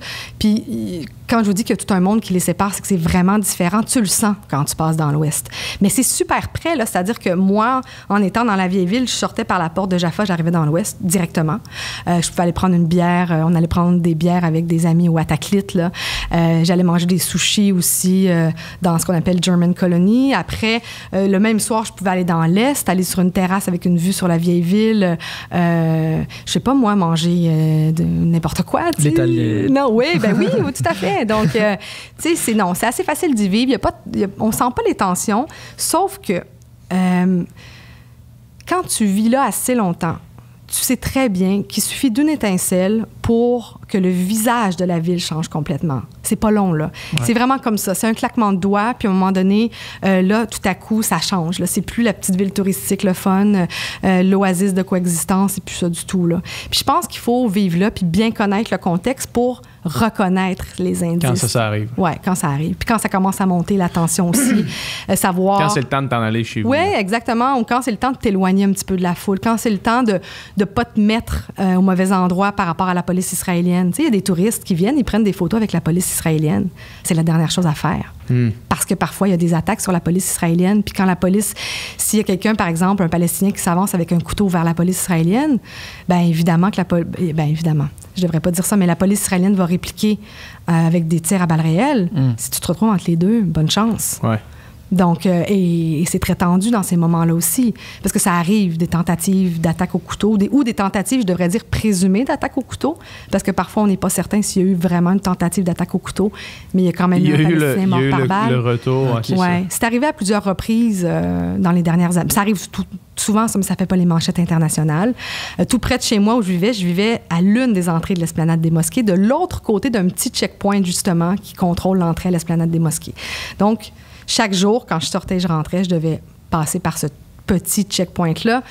Et la police a fini par me reconnaître, mais ça a été long. Donc, à chaque fois, je devais me justifier comme « Oui, je vis juste là. Oui, je... » c'est pas évident. C'est pas évident parce qu'eux, bon, ils essayaient de me parler, d'être sympathiques. Puis moi, ben, je suis dans un contexte où c'est compliqué. Est-ce que tu es sympathique avec la police israélienne qui est perçue comme l'occupant par les Palestiniens qui sont tes voisins? J'ai pas nécessairement choisi de vivre dans le quartier musulman côté palestinien. C'est qu'il y avait une opportunité d'appartement là qui était pas cher alors que le coût de la vie est vraiment élevé. Donc, je suis allée vivre là. J'aurais pu très bien choisir un appartement dans l'ouest côté israélien. Ma seule limite, c'était pas dans les colonies, évidemment, là. Mais en même temps, ça a été un des plus bels endroits où j'ai vécu dans ma vie. Prendre l'apéro sur le toit, je veux dire, les ciels sont pastels. Là, d'un côté, tu vois le dôme du Rocher en or, le soleil qui se reflète sur le dôme du Rocher, les pigeons qui volent autour, la mosquée Al-Aqsa, t'entends l'appel à la prière, t'entends les cloches du Saint-Sépulcre, les Juifs qui prient au mur des lamentations. Non, c'est vraiment, vraiment, vraiment, c'est magnifique. Puis j'avais le spot. Donc, par hasard, là, tu sais, j'ai eu le spot. C'était pas luxueux, rien, là. C'était juste comme le bon endroit où vivre. Là, un appartement typiquement de la vieille ville, là, des murs de pierre qui avaient 700 ans. On était toujours en train de se défaire un peu. J'étais toujours en train de balayer, mais tu sais, c'était vraiment magnifique, là. C'est hot. Puis est-ce que c'est sécuritaire, mettons? Tu sais, le soir, tu peux-tu te promener bien relax dans la vieille ville? Oui, tout à fait. On est revenu à 2-3 heures du matin parfois, puis sans aucune inquiétude. C'est un peu le bon côté, pardon, de l'occupation israélienne. C'est-à-dire que je suis mal à l'aise de dire ça, là, honnêtement, mais c'est que il y a des caméras partout, puis la police armée partout. Il n'y a pas de vol, il n'y a pas de petite criminalité. L'occupation est visible, il y a des policiers partout armés. Visible, ben oui, tout à fait. Okay. Tout à fait, oui, il y en a partout. Okay. Donc, qui contrôlent souvent, de façon aléatoire, les Palestiniens qui circulent. Ils voient, par exemple, un Shebab, un jeune Palestinien qui a l'air un peu... qui trouve, selon eux, qu'il a l'air louche, ou encore qui pense qu'il vient de la Cisjordanie, mais qu'il n'a pas de permis pour venir à Jérusalem. Ils vont le contrôler. Ils n'ont pas besoin d'excuses, finalement, pour contrôler de façon, pas du tout. entre guillemets, aléatoire. On peut dire que c'est une forme de profilage racial. Les Israéliens, par contre, vous diront que c'est pour des raisons de sécurité qu'ils doivent faire ça. C'est souvent l'argument qui revient en boucle, la sécurité, le besoin d'Israël de se défendre face à ses ennemis. Et quand on regarde l'histoire du conflit, on peut comprendre pourquoi en 48-49 sont attaqués par leurs voisins arabes. Ensuite, ils sortent d'un traumatisme incroyable aussi. Exactement. J'imagine que ça joue dans C'est dans leur narratif. C'est vraiment, ça fait partie de leur ADN. Toujours avoir le sentiment qu'ils doivent se défendre, qu'ils sont toujours attaqués. Qu'ils sont persécutés. Puis c'est pas faux, d'une certaine façon. Après 56, 67, la guerre du Yom Kippour en 73, une attaque surprise en plein Yom Kippour, quand on regarde les documentaires sur l'histoire du conflit, on comprend pourquoi les Israéliens se sentent comme ça. Puis j'en ai côtoyé plein des Israéliens aussi qui expliquent ce traumatisme-là intergénérationnel et qui nous disent, nous, on est attaqués par nos voisins depuis la création de l'État d'Israël. On est attaqués par le Hamas. N'oubliez pas que les Israéliens sont quand même passés à travers 2 intifadas palestiniennes. Donc, entre 89 et 93, puis entre 2000 et 2005, il y a eu un soulèvement des Palestiniens. Il y avait des attaques très fréquentes. Entre 87, 93, c'est davantage le soulèvement des pierres. Donc, des Palestiniens qui caillassaient des voitures avec des pierres, tout ça. Au début des années 2000, la seconde intifada, elle a été très violente. C'était des attentats suicides dans des bus à Tel Aviv. Ça a marqué ça, les Israéliens. On peut comprendre le traumatisme qu'ils ont. Donc, quand on se promène dans le sud d'Israël et qu'il y a une escalade avec le Hamas, ben eux, nécessairement, ils vont vous dire, ils veulent nous tuer, ils veulent notre disparition, ils veulent notre destruction. Mais on comprend le traumatisme, puis on comprend le point de vue des deux. Il n'y a pas une situation qui est belle, là, les deux, tout le monde souffre là-dedans, puis tout le monde est perdant, finalement. Puis c'est comment, à part, là, présentement, là, en ce moment, c'est les affrontements, mais en temps normal, c'est quoi la coexistence? J'imagine aussi qu'il y a des Palestiniens du côté ouest, j'imagine. Ah oui. Puis, tu sais, est-ce que... Mais moins, mais pas tant que ça quand même.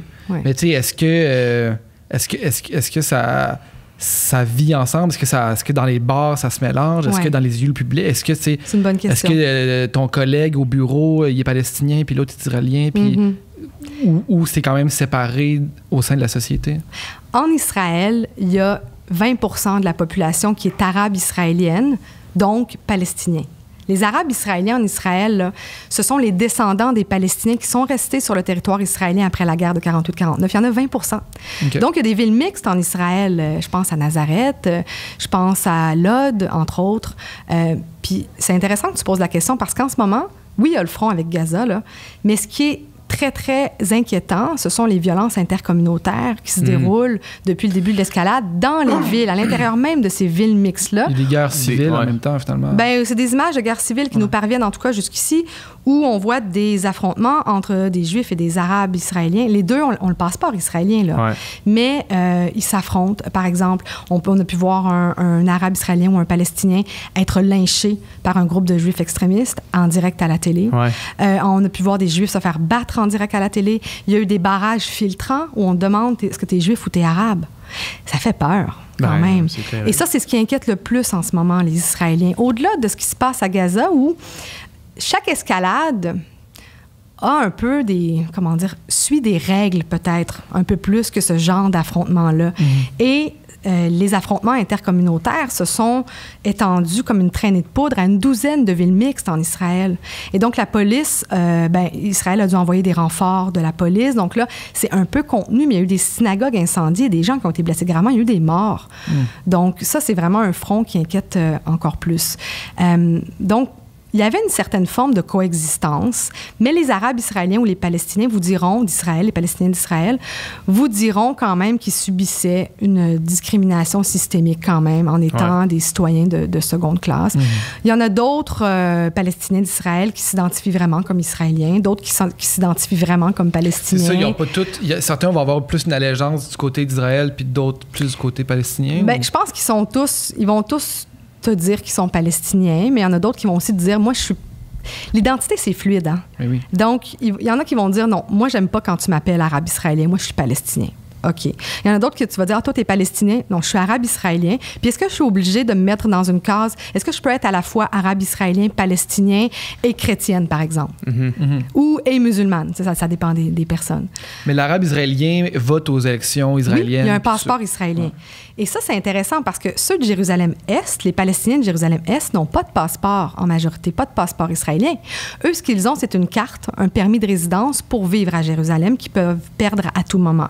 Il y a des inspecteurs ici, ils ne sont pas suffisamment là. Si, par exemple, ils ont un chalet, je ne sais pas, moi, à Jéricho, puis qu'ils travaillent en Cisjordanie, puis qu'ils ne sont pas capables de prouver que leur principal lieu de vie, c'est Jérusalem, ils vont être expulsés, ils vont perdre leur permis de Jérusalem. Ouais. Donc ça, c'est une autre... Donc, tu vois, c'est vraiment comme une autre classe de Palestiniens. C'est une autre... Ils ont un statut complètement différent. En Cisjordanie, ils n'ont ni de permis de Jérusalem, ni de citoyenneté israélienne. Ils ont un passeport. C'est pas un passeport, mais une carte de l'autorité palestinienne. Comme c'est pas un pays, c'est pas un passeport officiel. Plusieurs ont un passeport jordanien, parce que plusieurs sont considérés comme des réfugiés de la guerre de 48-49. Donc, ils ont... Et pour les Palestiniens de Cisjordanie, si, par exemple, ils veulent venir prier à Al-Aqsa, ça leur prend un permis spécial. Puis ça, faut demander aux Israéliens, puis c'est eux qui ont le pouvoir là-dessus. Et bien sûr, il y a les Palestiniens de Gaza. Je vous en ai pas parlé beaucoup, mais eux vivent, ces 2 millions de personnes là, qui vivent sur une bande de terre de 40 km par à peu près une quinzaine de kilomètres de large, coincés entre Israël, l'Égypte et la mer Méditerranée. Là. C'est l'endroit où la population est le plus dense au monde, je pense. Hein? Et donc, eux, ils vivent sous blocus israélo-égyptien. Donc, qu'est-ce que ça veut dire, un blocus?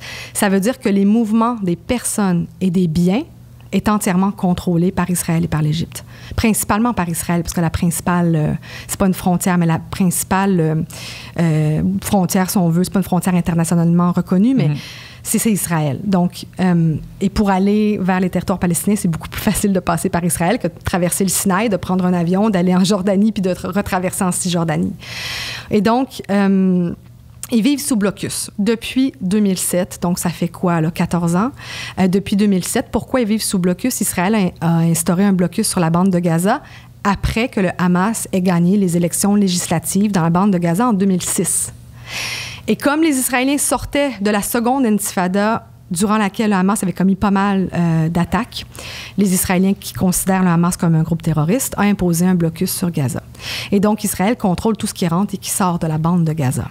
Il y a eu 3 guerres. Il y a eu 3 guerres plus cette nouvelle escalade meurtrière. Là. Il y a eu 2008, 2009, 2012 et 2014. Qui ont détruit des pans entiers de Gaza. Gaza qui vit une situation humanitaire. En fait, c'était déjà invivable avant l'escalade actuelle. Et là, les organisations internationales se demandent comment Gaza va se relever de ça. J'entendais qu'ils ont même... il y avait un centre puis avec la COVID, c'était encore pire. Parce qu'il y avait un centre de dépistage puis de vaccination, puis ça a été bombardé, puis c'est détruit. Là. La COVID, c'est vraiment relégué au second plan des préoccupations des Gazaouis en ce moment. Alors que chez nous, la pandémie, c'est comme dans le sens, la grande chose. Après ça, c'est une urgence. Cette escalade-là a créé une urgence sanitaire sur la bande de Gaza. Là. C'était déjà vraiment compliqué de vivre à Gaza. D'abord, ils n'ont pas 24 heures d'électricité, puis pendant plusieurs années, ils ont eu seulement 4 à 8 heures d'électricité. Qu'est-ce que ça a comme conséquence quand tu n'as pas d'électricité? Ça veut dire que les pompes qui traitent l'eau potable ne peuvent pas traiter l'eau potable, donc tu n'as pas d'eau potable. Ça veut dire que tu as du mal à faire tes activités quotidiennes. Les entreprises ont du mal à faire rouler leur business aussi. Il faut que tu puisses avoir de l'essence pour faire rouler des génératrices. Pour les hôpitaux, par exemple, j'ai fait pas mal de reportages là-dessus dans le passé. Par exemple, l'unité de dialyse rénale de l'hôpital Al-Shifa de Gaza, le plus grand de l'enclave, n'a pas d'électricité la majeure partie de la journée, donc ils travaillent avec des générateurs, mais quand il manque d'essence, parce que ça aussi, l'entrée d'essence est contrôlée par Israël, qu'est-ce que tu fais? Tes patients là, qui sont en train de se faire dialyser, là, donc filtrer le sang, il faut que tu pompes manuel. C'est hyper stressant pour tous les médecins qui travaillent là, puis pour les patients. C'est des conditions de vie qui sont extrêmement difficiles. 8 Gazaouis sur 10 dépendent de l'aide humanitaire. Il y a plus de 50% des jeunes qui sont au chômage. En réalité, c'est un siège, finalement. Là, oui, carrément. C'est un blocus. C'est un blocus. Les gens ne peuvent ni entrer ni sortir. Là, il y a une escalade en ce moment-là. On a envie de leur dire, fuyez les bombes. Fuir pour aller où? Ils ne peuvent pas sortir. Ils ne peuvent pas sortir. Donc, les Gazaouis se sentent pris dans une prison à ciel ouvert. Ils sont pris là. Là, je sais que dans les dernières heures, l'Égypte a ouvert sa frontière avec le Sinaï pour laisser passer des blessés. Et il y a certains Gazaouis qui sont plus fortunés parce qu'il y a quand même des gens corrompus là, du côté des agents égyptiens là, qui laissent passer certaines personnes, mais c'est vraiment minime, hein, c'est au compte-gouttes, donc on peut même pas dire que c'est un phénomène. Là. La majorité des Gazaouis qui sont très défavorisés restent à Gaza en ce moment. Et dans les bombardements, il y a eu aussi plusieurs destructions de maisons. Donc, il y a plusieurs personnes qui n'ont nulle part où aller. Il y a des milliers de personnes, des dizaines de milliers de personnes qui sont en ce moment dans les écoles de l'UNRWA, l'Agence des Nations Unies pour les réfugiés, donc ils dorment dans des écoles en espérant qu'au moins les écoles d'UNRWA ne soient pas bombardées. C'est des conditions de vie... C'est extrêmement difficile. J'entendais à The Daily, ils ont fait une entrevue avec une jeune femme de comme 21 ans là, qui habite là en ce moment, puis elle expliquait son quotidien, là, surtout maintenant, là, durant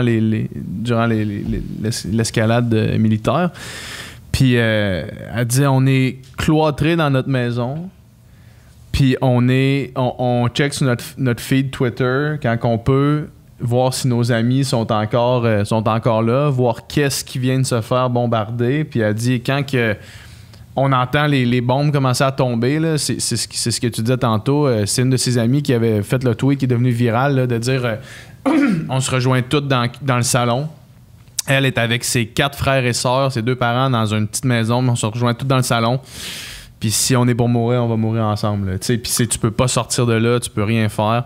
Ouais. Elle a dit que, genre, elle check son cellulaire, puis comme des places qui sont chères à ses yeux, là, des librairies, des affaires de même, qui se font bombarder parce que là, ça vient de disparaître puis de brûler. Là, c'est fou, là, c'est rough. Ah ouais, c'est extrêmement difficile parce que les Palestiniens ont l'impression que il y a un aspect aléatoire à ça. Est-ce que c'est nous qui allons être bombardés cette fois-ci? Les Israéliens vous diront, l'armée israélienne vous dira que ils bombardent principalement des infrastructures du Hamas. Donc, des tunnels où se cachent des leaders du Hamas, où on peut cacher des armes aussi. Donc, ils bombardent au centre de Gaza City, là, la ville de Gaza qui est à l'intérieur de la bande de Gaza. Ils bombardent ce qu'ils appellent le métro, c'est-à-dire un réseau de tunnels sous le centre-ville qui sert justement à fabriquer des armes, cacher des leaders du Hamas. Et Israël dit bombarder ça actuellement et qu'ils font tout pour éviter de tuer des civils, mais que le Hamas se sert des civils comme bouclier humain. Évidemment que les Palestiniens vont réfuter les allégations des Israéliens en disant vous êtes capables de faire des frappes chirurgicales quand c'est nécessaire, par exemple de détruire un seul appartement d'un immense gratte-ciel. Comment vous savez tout ce qui se passe au centimètre carré dans la bande de Gaza parce qu'ils ont des drones de surveillance et tout. Comment vous pouvez rater le fait de, comment vous pouvez bombarder un endroit où il y a des femmes et des enfants, par exemple. Il y a eu ce que les Palestiniens ont appelé le massacre de la rue Oueda. C'est une nuit où il y a eu une quarantaine de morts, dont plusieurs femmes et plusieurs enfants en même temps. Et Israël a dit c'est parce qu'on a bombardé des tunnels, puis les infrastructures se sont effondrées avec des maisons, puis finalement, il y a eu beaucoup de gens qui ont été pris sous les décombres. Voilà. Donc, il y a toujours deux versions qui s'affrontent. Il y a un peu de vrai, je pense, dans les deux. Je ne vous dis pas que c'est égal. Je ne vous dis pas que c'est asymétrique. Au contraire, on ne peut pas compter le nombre de bombes israéliennes qui tombent sur Gaza, mais on peut compter le nombre de roquettes du Hamas. Israël a un dôme de fer, des abris anti-roquettes, ce que n'ont pas les civils à Gaza. Mais c'est probablement vrai qu'Israël bombarde là, des infrastructures du Hamas. Est-ce qu'ils peuvent éviter des morts civiles? Est-ce que c'est une raison aussi pour tuer, selon le droit international, des civils? Est-ce que parce qu'il y a des civils, on devrait justement éviter de bombarder ces infrastructures-là? Je ne sais pas. C'est des questions qui se posent actuellement à Gaza, puis les Palestiniens, c'est ça, se posent beaucoup.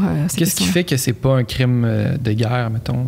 Un crime humanitaire, mettons? Un crime de guerre, c'est ce que... Il y a beaucoup d'ONG en ce moment qui disent que, des deux côtés, on accuse l'autre camp de commettre un crime de guerre, finalement. C'est la Cour, entre autres, la Cour pénale internationale qui pourra juger de ça.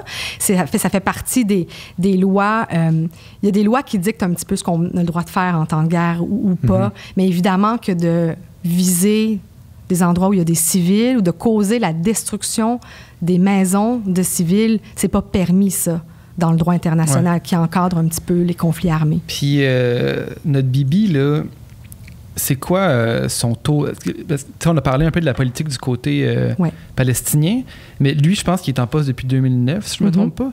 Fait qu'il y a une autre forme aussi, il s'accroche au pouvoir. Là, puis dans le fond, est-ce qu'il a été élu démocratiquement? Ou là, il y a un grand vide politique en ce moment côté israélien. Je vous parlais du vide politique côté palestinien. Il y en a un côté israélien. En 4 ans, il y a eu 4 élections. En 2 ans, il y a eu 4 élections. Tu sais, je me mêle parce que il y en a tellement eu qu'on perd le compte. Donc, dans les 2 dernières années, il y a eu 4 scrutins. C'est un système proportionnel. Donc, c'est extrêmement difficile de former une coalition pour gouverner.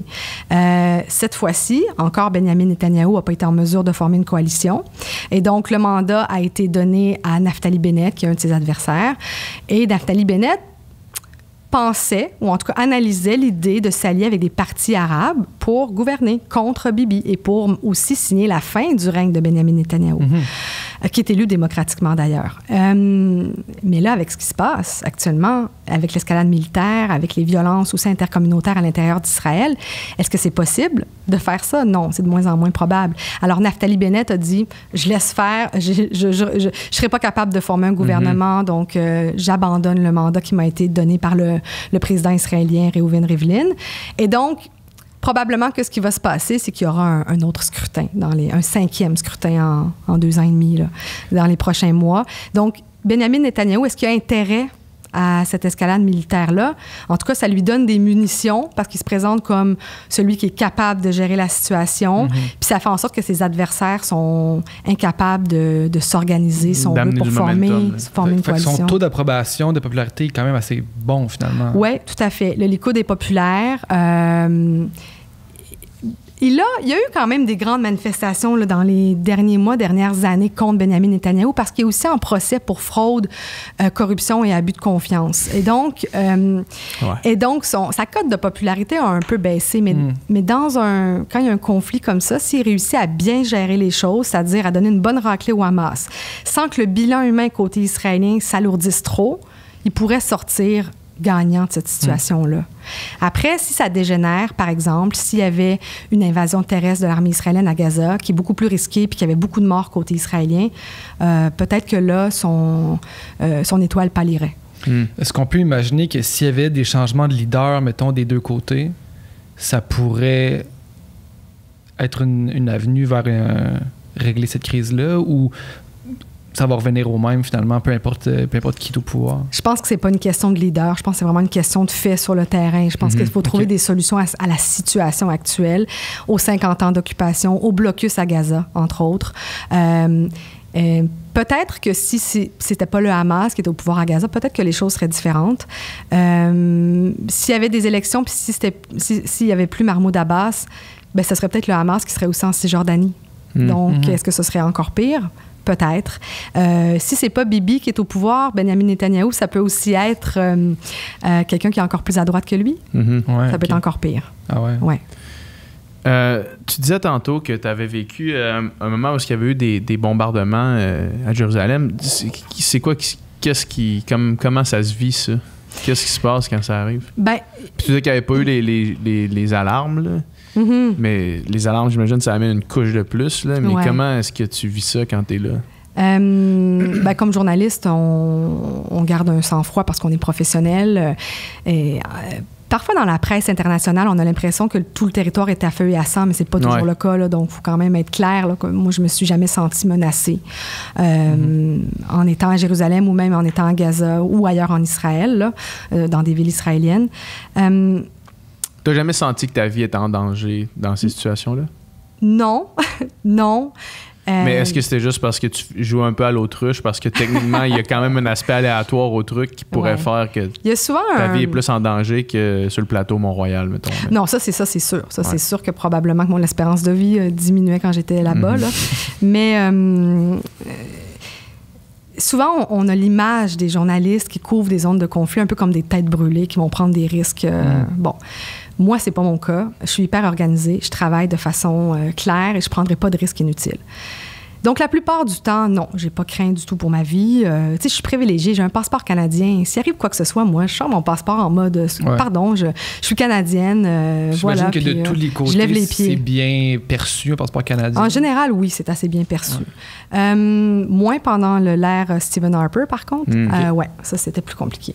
Mais là, c'est assez bien perçu de façon générale. Justin, il paraît bien à l'international. Et puis... c'est ça. J'ai couvert de nombreuses escalades, justement, à Gaza, mais dans le sud d'Israël. Dans le sud d'Israël, en mai 2019, il y avait des pluies de roquettes, parce qu'Israël, contrairement à avant, lance des barrages de roquettes.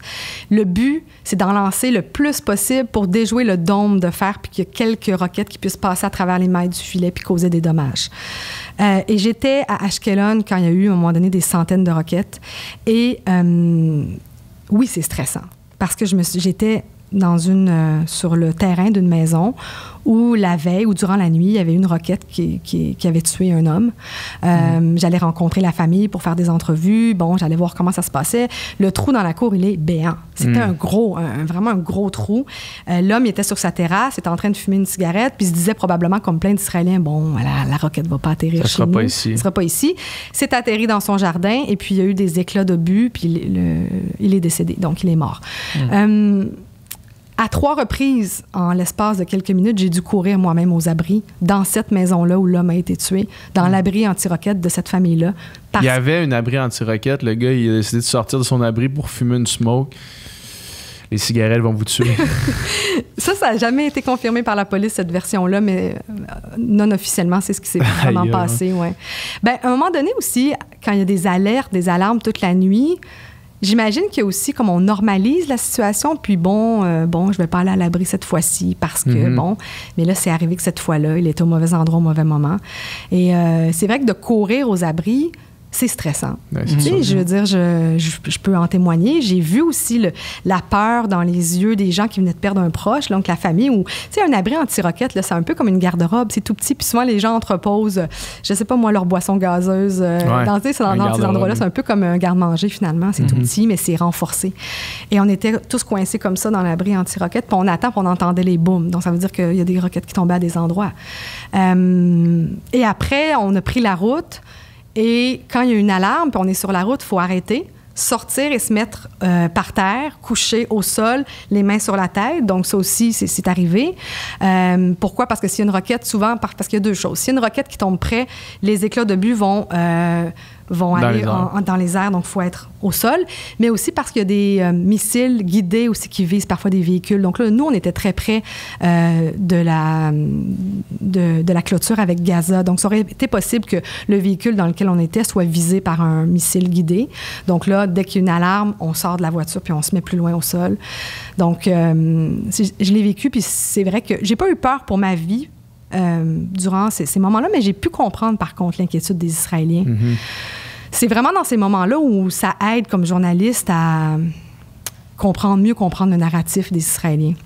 Après, à Gaza, c'est là peut-être où j'ai eu peur pour ma vie à un moment donné où il y avait la marche du retour. Je ne sais pas si ça vous dit quelque chose. Non. C'est, OK, quand Trump a dit que Jérusalem était la capitale d'Israël, ça a soulevé un tollé dans les territoires palestiniens. À Gaza, ils ont choisi de manifester contre cette décision-là pour réclamer Jérusalem et réclamer leur droit au retour des réfugiés.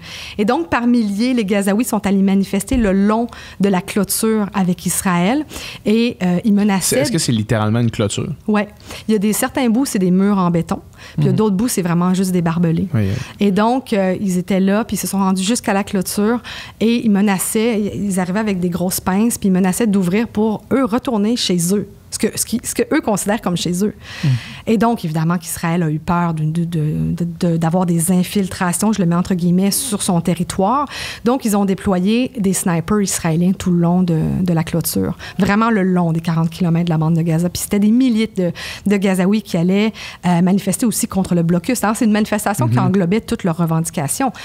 Il y a eu beaucoup de morts par balle et surtout beaucoup de blessés parce que les snipers visaient les Palestiniens principalement dans les genoux. Et donc, il y a eu énormément de blessés graves, des gens qui sont handicapés aujourd'hui. Et je me trouvais dans la zone tampon de 300 mètres. Donc, ça, entre les snipers puis la grille de métal? Non, entre la grille de métal et la partie plus sécuritaire. Okay, dans le fond, vous avez Israël d'un côté, il y a une clôture, puis ensuite, c'est Gaza. Si tu entres dans les 300 mètres de la zone tampon, là, tu deviens un peu une menace là, pour Israël. Donc, tu peux être la cible d'un tir. Et donc, moi, je faisais des entrevues. C'est en début de journée. C'est un vendredi où il y avait encore des manifestations. Et là, on s'approche et je fais une entrevue avec un vendeur de crème glacée. C'est un petit monsieur qui a une famille qui vend de la crème glacée pour 3 fois rien. Et donc, moi, je suis pour la radio et je fais une entrevue, puis j'ai mon fixeur avec moi. Et là, on entend clac, clac, clac, clac. Ça, on s'imagine qu'un bruit d'armes, ça fait beaucoup plus de bruit que ça. Non, des petits claquements tout petits, ça voulait dire qu'ils tiraient, tu sais. Et là, j'ai dit à mon fixeur, ben là, qu'est-ce qu'on fait? Parce que j'entendais claquer des balles. Je trouvais que c'était... Bon, il y avait un journaliste qui avait été tué dans les semaines précédentes avec une veste par balle écrit « presse » dessus. Et donc, les snipers israéliens qui sont pas si loin que ça, moi, je les voyais. Je veux dire, ils sont pas loin. Ils ont aussi avec leur fusil, j'imagine, une espèce de... Un viseur, exactement. Donc, pour voir où ils visent, ils savent. C'est pas au hasard, ils visent pas au hasard. Et donc là, j'ai eu un petit frisson. Je me suis dit, bon, je pense que je vais reculer quand même. Je voulais absolument aller sur le terrain pour voir qui se trouve dans la zone tampon. Parce que Israël disait que c'était principalement des combattants du Hamas qui allaient là. Puis c'est comme ça qu'ils justifiaient la répression très forte de ces rassemblements-là. Puis s'il n'y avait pas de journalistes dans la zone tampon pour aller voir, est-ce que c'est vraiment des militants du Hamas? Les gars, ils vendent la crème glacée, là. Oui, exactement. Et il y avait aussi des grands-mères palestinienne. Il y avait des enfants habillés presque avec un habit du dimanche, mais c'était le vendredi. C'est leur jour de prière. Il y avait des femmes, il y avait des jeunes. Il y avait aussi des jeunes qui revenaient, puis là, tu les voyais avec le foulard palestinien puis qui allaient lancer des pierres. Il y en avait, évidemment. Mais quelque chose d'absurde dans cette phrase-là, tu sais, comme si... il allait lancer des pierres, l'autre bord, c'est des snipers, tu sais. En tout cas, c'est une réalité. Ouais. Il lançait parfois des cocktails Molotov aussi. Il y a eu à certains moments, parce que ça, la marche du retour, ça a duré là, des mois. Des mois. À un moment donné, ça s'est un peu... ça a affaibli la mobilisation, puis ça s'est arrêté, mais ça a duré longtemps. Puis souvent, après le vendredi, la marche du retour, il y avait une escalade militaire, où parce qu'il y avait des morts côté palestinien, ben, le Hamas lançait des roquettes, puis Israël répliquait avec des bombardements. Puis ça se terminait comme ça. Il y avait pas, on n'allait jamais vers une guerre totale, mais les escalades étaient de plus en plus fortes, je dirais. Donc, il y a là où je me suis dit, ouais, ça c'était... Mais en même temps, je trouvais que c'était important d'aller voir qui était dans cette zone tampon-là. Donc, j'ai seulement reculé, puis ça allait. On a reçu une pluie de gaz lacrymogène, par contre, donc il a fallu quand même quitter rapidement, parce qu'ils viennent avec des drones au-dessus de nos têtes pour larguer des gaz lacrymogènes. Ça, cette fois-là, j'ai pas eu peur pour ma vie, mais je me suis dit, bon... on ne prendra pas de risques. Quand on voit, mettons, ces scènes-là, puis cette réalité-là de ces gens-là, puis que tu entends les balles siffler autour de... Est-ce que c'est quelque chose qui change à l'intérieur de... Est-ce qu'après ça change une perspective sur la vie en général? Plus philosophique comme question. Oui, c'est très philosophique. J'ai vu beaucoup de blessés graves. Je suis allée dans les centres d'MSF aussi. Puis après, c'est vrai que je me disais, mes petits bobos, là, on va arrêter d'avoir... Parfois, j'avais envie de me plaindre sur certaines choses qui étaient insignifiantes. Puis je me dis, bon, je vais me calmer.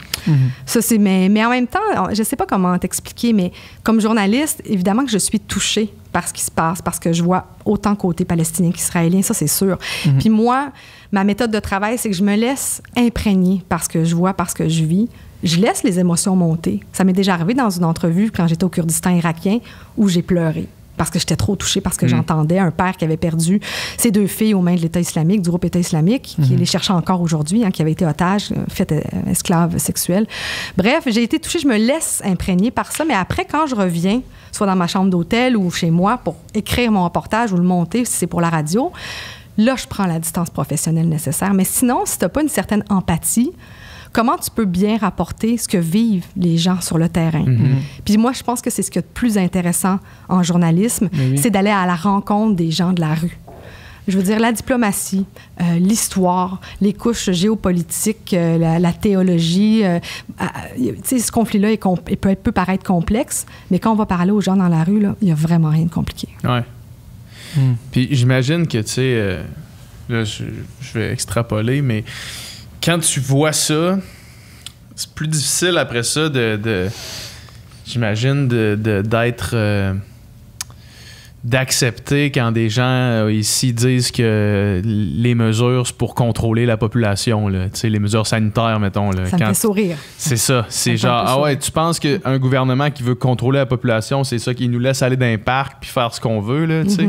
J'imagine que ça remet en perspective, ça aussi. Ben, ça me fait sourire, mais je passe mon tour. Ouais, c'est ça. Je comprends. Ouais. Puis j'imagine aussi que, tu sais, en début de podcast, je disais, tu sais, des fois, la perception ici, on comprend pas justement la complexité de ces conflits-là, puis aussi de ne pas l'avoir vu, de ne pas l'avoir vécu, de ne pas avoir un contact avec ces réalités-là. C'est difficile d'avoir justement l'empathie nécessaire pour comprendre un peu la réalité des honnêtes citoyens des deux côtés. Fait que j'imagine aussi, des fois, en entendant ici la perception de certaines personnes, quand on parle de ces affaires-là, tes oreilles doivent scier aussi. Depuis quelques jours, je te dirais que mes oreilles cillent. Non, j'entends des choses. Moi, je trouve pas plus acceptable les commentaires antisémites contre les Israéliens, contre les Juifs, à cause de ce qui se passe à Gaza. C'est pas plus acceptable. Et l'inverse est vrai aussi. Les commentaires, que ce soit islamophobes ou anti-palestiniens, il n'y a rien de ça que moi, je trouve acceptable. De toute façon, dans tous les conflits, moi, je prends le parti des civils. Là. Je veux dire, peu importe la situation. Moi, c'est ce qui m'intéresse le plus, c'est les conditions de vie de ces gens-là. Est-ce que le droit est respecté, le droit humanitaire, le droit international? C'est souvent ma ligne. Les droits humains, les droits de la personne, est-ce que c'est respecté? J'accepte pas, non, effectivement, d'entendre des remarques comme ça. Je vais réagir, mais j'ai aussi beaucoup entendu, c'est la raison pour laquelle j'ai accepté de venir jaser avec vous dans ce podcast, mais j'ai entendu aussi beaucoup de faussetés là, qui se sont dites sur le conflit israélo-palestinien. Veux-tu en rectifier quelques-unes? Sans nécessairement nommer qui l'a prononcé. Non, je vais pas régler des comptes, mais juste, je comprends que ça peut être compliqué, mais faut donner le temps nécessaire pour la compréhension de ce qui se passe parce que sinon, on ne joue pas notre rôle comme journaliste et comme média. Je comprends que dans les médias traditionnels, c'est plus compliqué, on n'a pas beaucoup de temps, mais justement, la minute 30 que tu as pour le faire, choisis les bons mots. Ouais. C'est important. C'est pour ça aussi, tu sais, que j'ai aimé ça. À tout le monde en parle, justement, qu'Agnès Gruda, à la fin, quand elle a dit d'arrêter de dire les Juifs ci ou les Palestiniens ci, de faire des grandes généralités, c'est pas... Le peuple n'est pas la décision de son État, etc. Puis c'est pas un bloc monolithique. Il n'y a rien qui est si simple. Là, la société israélienne est très, très diversifiée. On ne peut pas dire les Israéliens comme si c'était un bloc monolithique, justement, ni les Palestiniens. Il y a plusieurs identités dans chacun des camps, puis c'est vraiment complexe. En même temps, parfois, il y a quand même... faut dire les choses aussi. Quand il y a un groupe de Juifs extrémistes qui lynche un Palestinien en pleine rue, Mais c'est ce groupe de Juifs extrémistes. Il faut être précis dans ce qu'on dit. Il faut être précis, effectivement, dans ce qu'on dit. Ouais.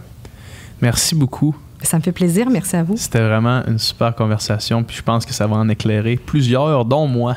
Oui, vraiment. As-tu des projets qui s'en viennent? Tu travailles sur quoi présentement? Des plugs. Oui, c'est ça. Là, j'avoue que je suis ce qui se passe là-bas et je meurs d'envie de m'acheter un billet d'avion. Ah ouais? Ouais. Toi, tu vois ça, tu fais « Oh, allons-y ». Ben oui, parce que je me dis, ils ont besoin des journalistes qui comprennent le contexte pour aller couvrir. J'ai des amis qui sont encore là-bas. C'est des territoires que je connais bien. Est-ce que tu irais même, mettons qu'il n'y a pas de cessez-le-feu, tu irais là quand même? Si j'étais actuellement à Jérusalem, oui. Là, le checkpoint pour entrer est fermé, mais dès qu'il ouvrirait, c'est sûr et certain que j'irais. Là, comme indépendante, mon problème, ça, c'est une autre réalité. Le journalisme indépendant, c'est que ça coûte extrêmement cher, se rendre là-bas. Il faut payer pour un fixeur aussi sur place à Gaza. On n'a pas le choix. C'est une règle du Hamas. Tu l'as mentionné, le fixeur. Le fixeur, c'est quelqu'un de là-bas qui t'aide dans Exactement. C'est souvent un journaliste local qui va mettre son nom sur le permis du Hamas puis qui est responsable de toi. Donc, si tu dis une connerie, lui peut vivre les conséquences de ça aussi. Le Hamas, c'est pas non plus un enfant de cœur. C'est pas un groupe simple. Tu vis pas 100% librement non plus dans la bande de Gaza. On n'en a pas beaucoup parlé, mais c'est le cas aussi. Donc, le Hamas contrôle quand même qui entre sur son territoire. Donc, c'est ce que j'aurais envie, mais c'est un peu compliqué pour l'instant. Donc, là, je suis ce qui se passe. Moi, je travaille comme temporaire à Radio-Canada. Donc, je fais de la rédaction, de la présentation, de bulletins de nouvelles. Je participe à des balados. Bon, je fais pas mal d'affaires. J'ai des projets personnels à côté, mais pour l'instant, je vous dirais que ce que je fais, c'est que la nuit, quand je suis ce qui se passe à Gaza, que mon fils se réveille dans la chambre à côté, puis que j'essaie de l'entraîner à ce qu'il s'endorme tout seul, je lui dis « OK, viens dormir dans le lit avec maman », parce que je vois ce que les mères vivent à Gaza et en Israël. Puis je trouve ça extrêmement difficile d'être témoin de leur réalité sans pouvoir faire quoi que ce soit. Je me sens très impuissante, fait que j'essaie de me rendre compte de mes privilèges. Merci beaucoup. Je vous en prie. Merci à vous. Merci d'avoir écouté ce podcast jusqu'à la fin. J'espère que vous avez apprécié la conversation. Ça prouve que vous êtes de réels fans de conversation et du Sans Fil podcast, et on vous remercie vraiment beaucoup. Si vous voulez avoir plus de contenu, plus de conversations, c'est sur Patreon que ça se passe. Yes, sur Patreon, non seulement on met tous les podcasts en ligne au moment où est-ce qu'on les tourne, donc on a beaucoup de semaines d'avance sur le Patreon, mais on fait aussi des encore moins de filtres qui sont exclusifs aux membres Patreon, où est-ce qu'on parle, Dom, Nicole et moi, de la conversation qu'on vient d'avoir, où est-ce qu'on va un petit peu plus en profondeur dans certains sujets qu'on voulait aborder ou qu'on a abordés pendant le podcast. Donc, allez sur notre page Patreon, le lien vers ça va être dans la description du podcast. Fait que merci encore une fois de nous avoir écoutés jusqu'à la fin.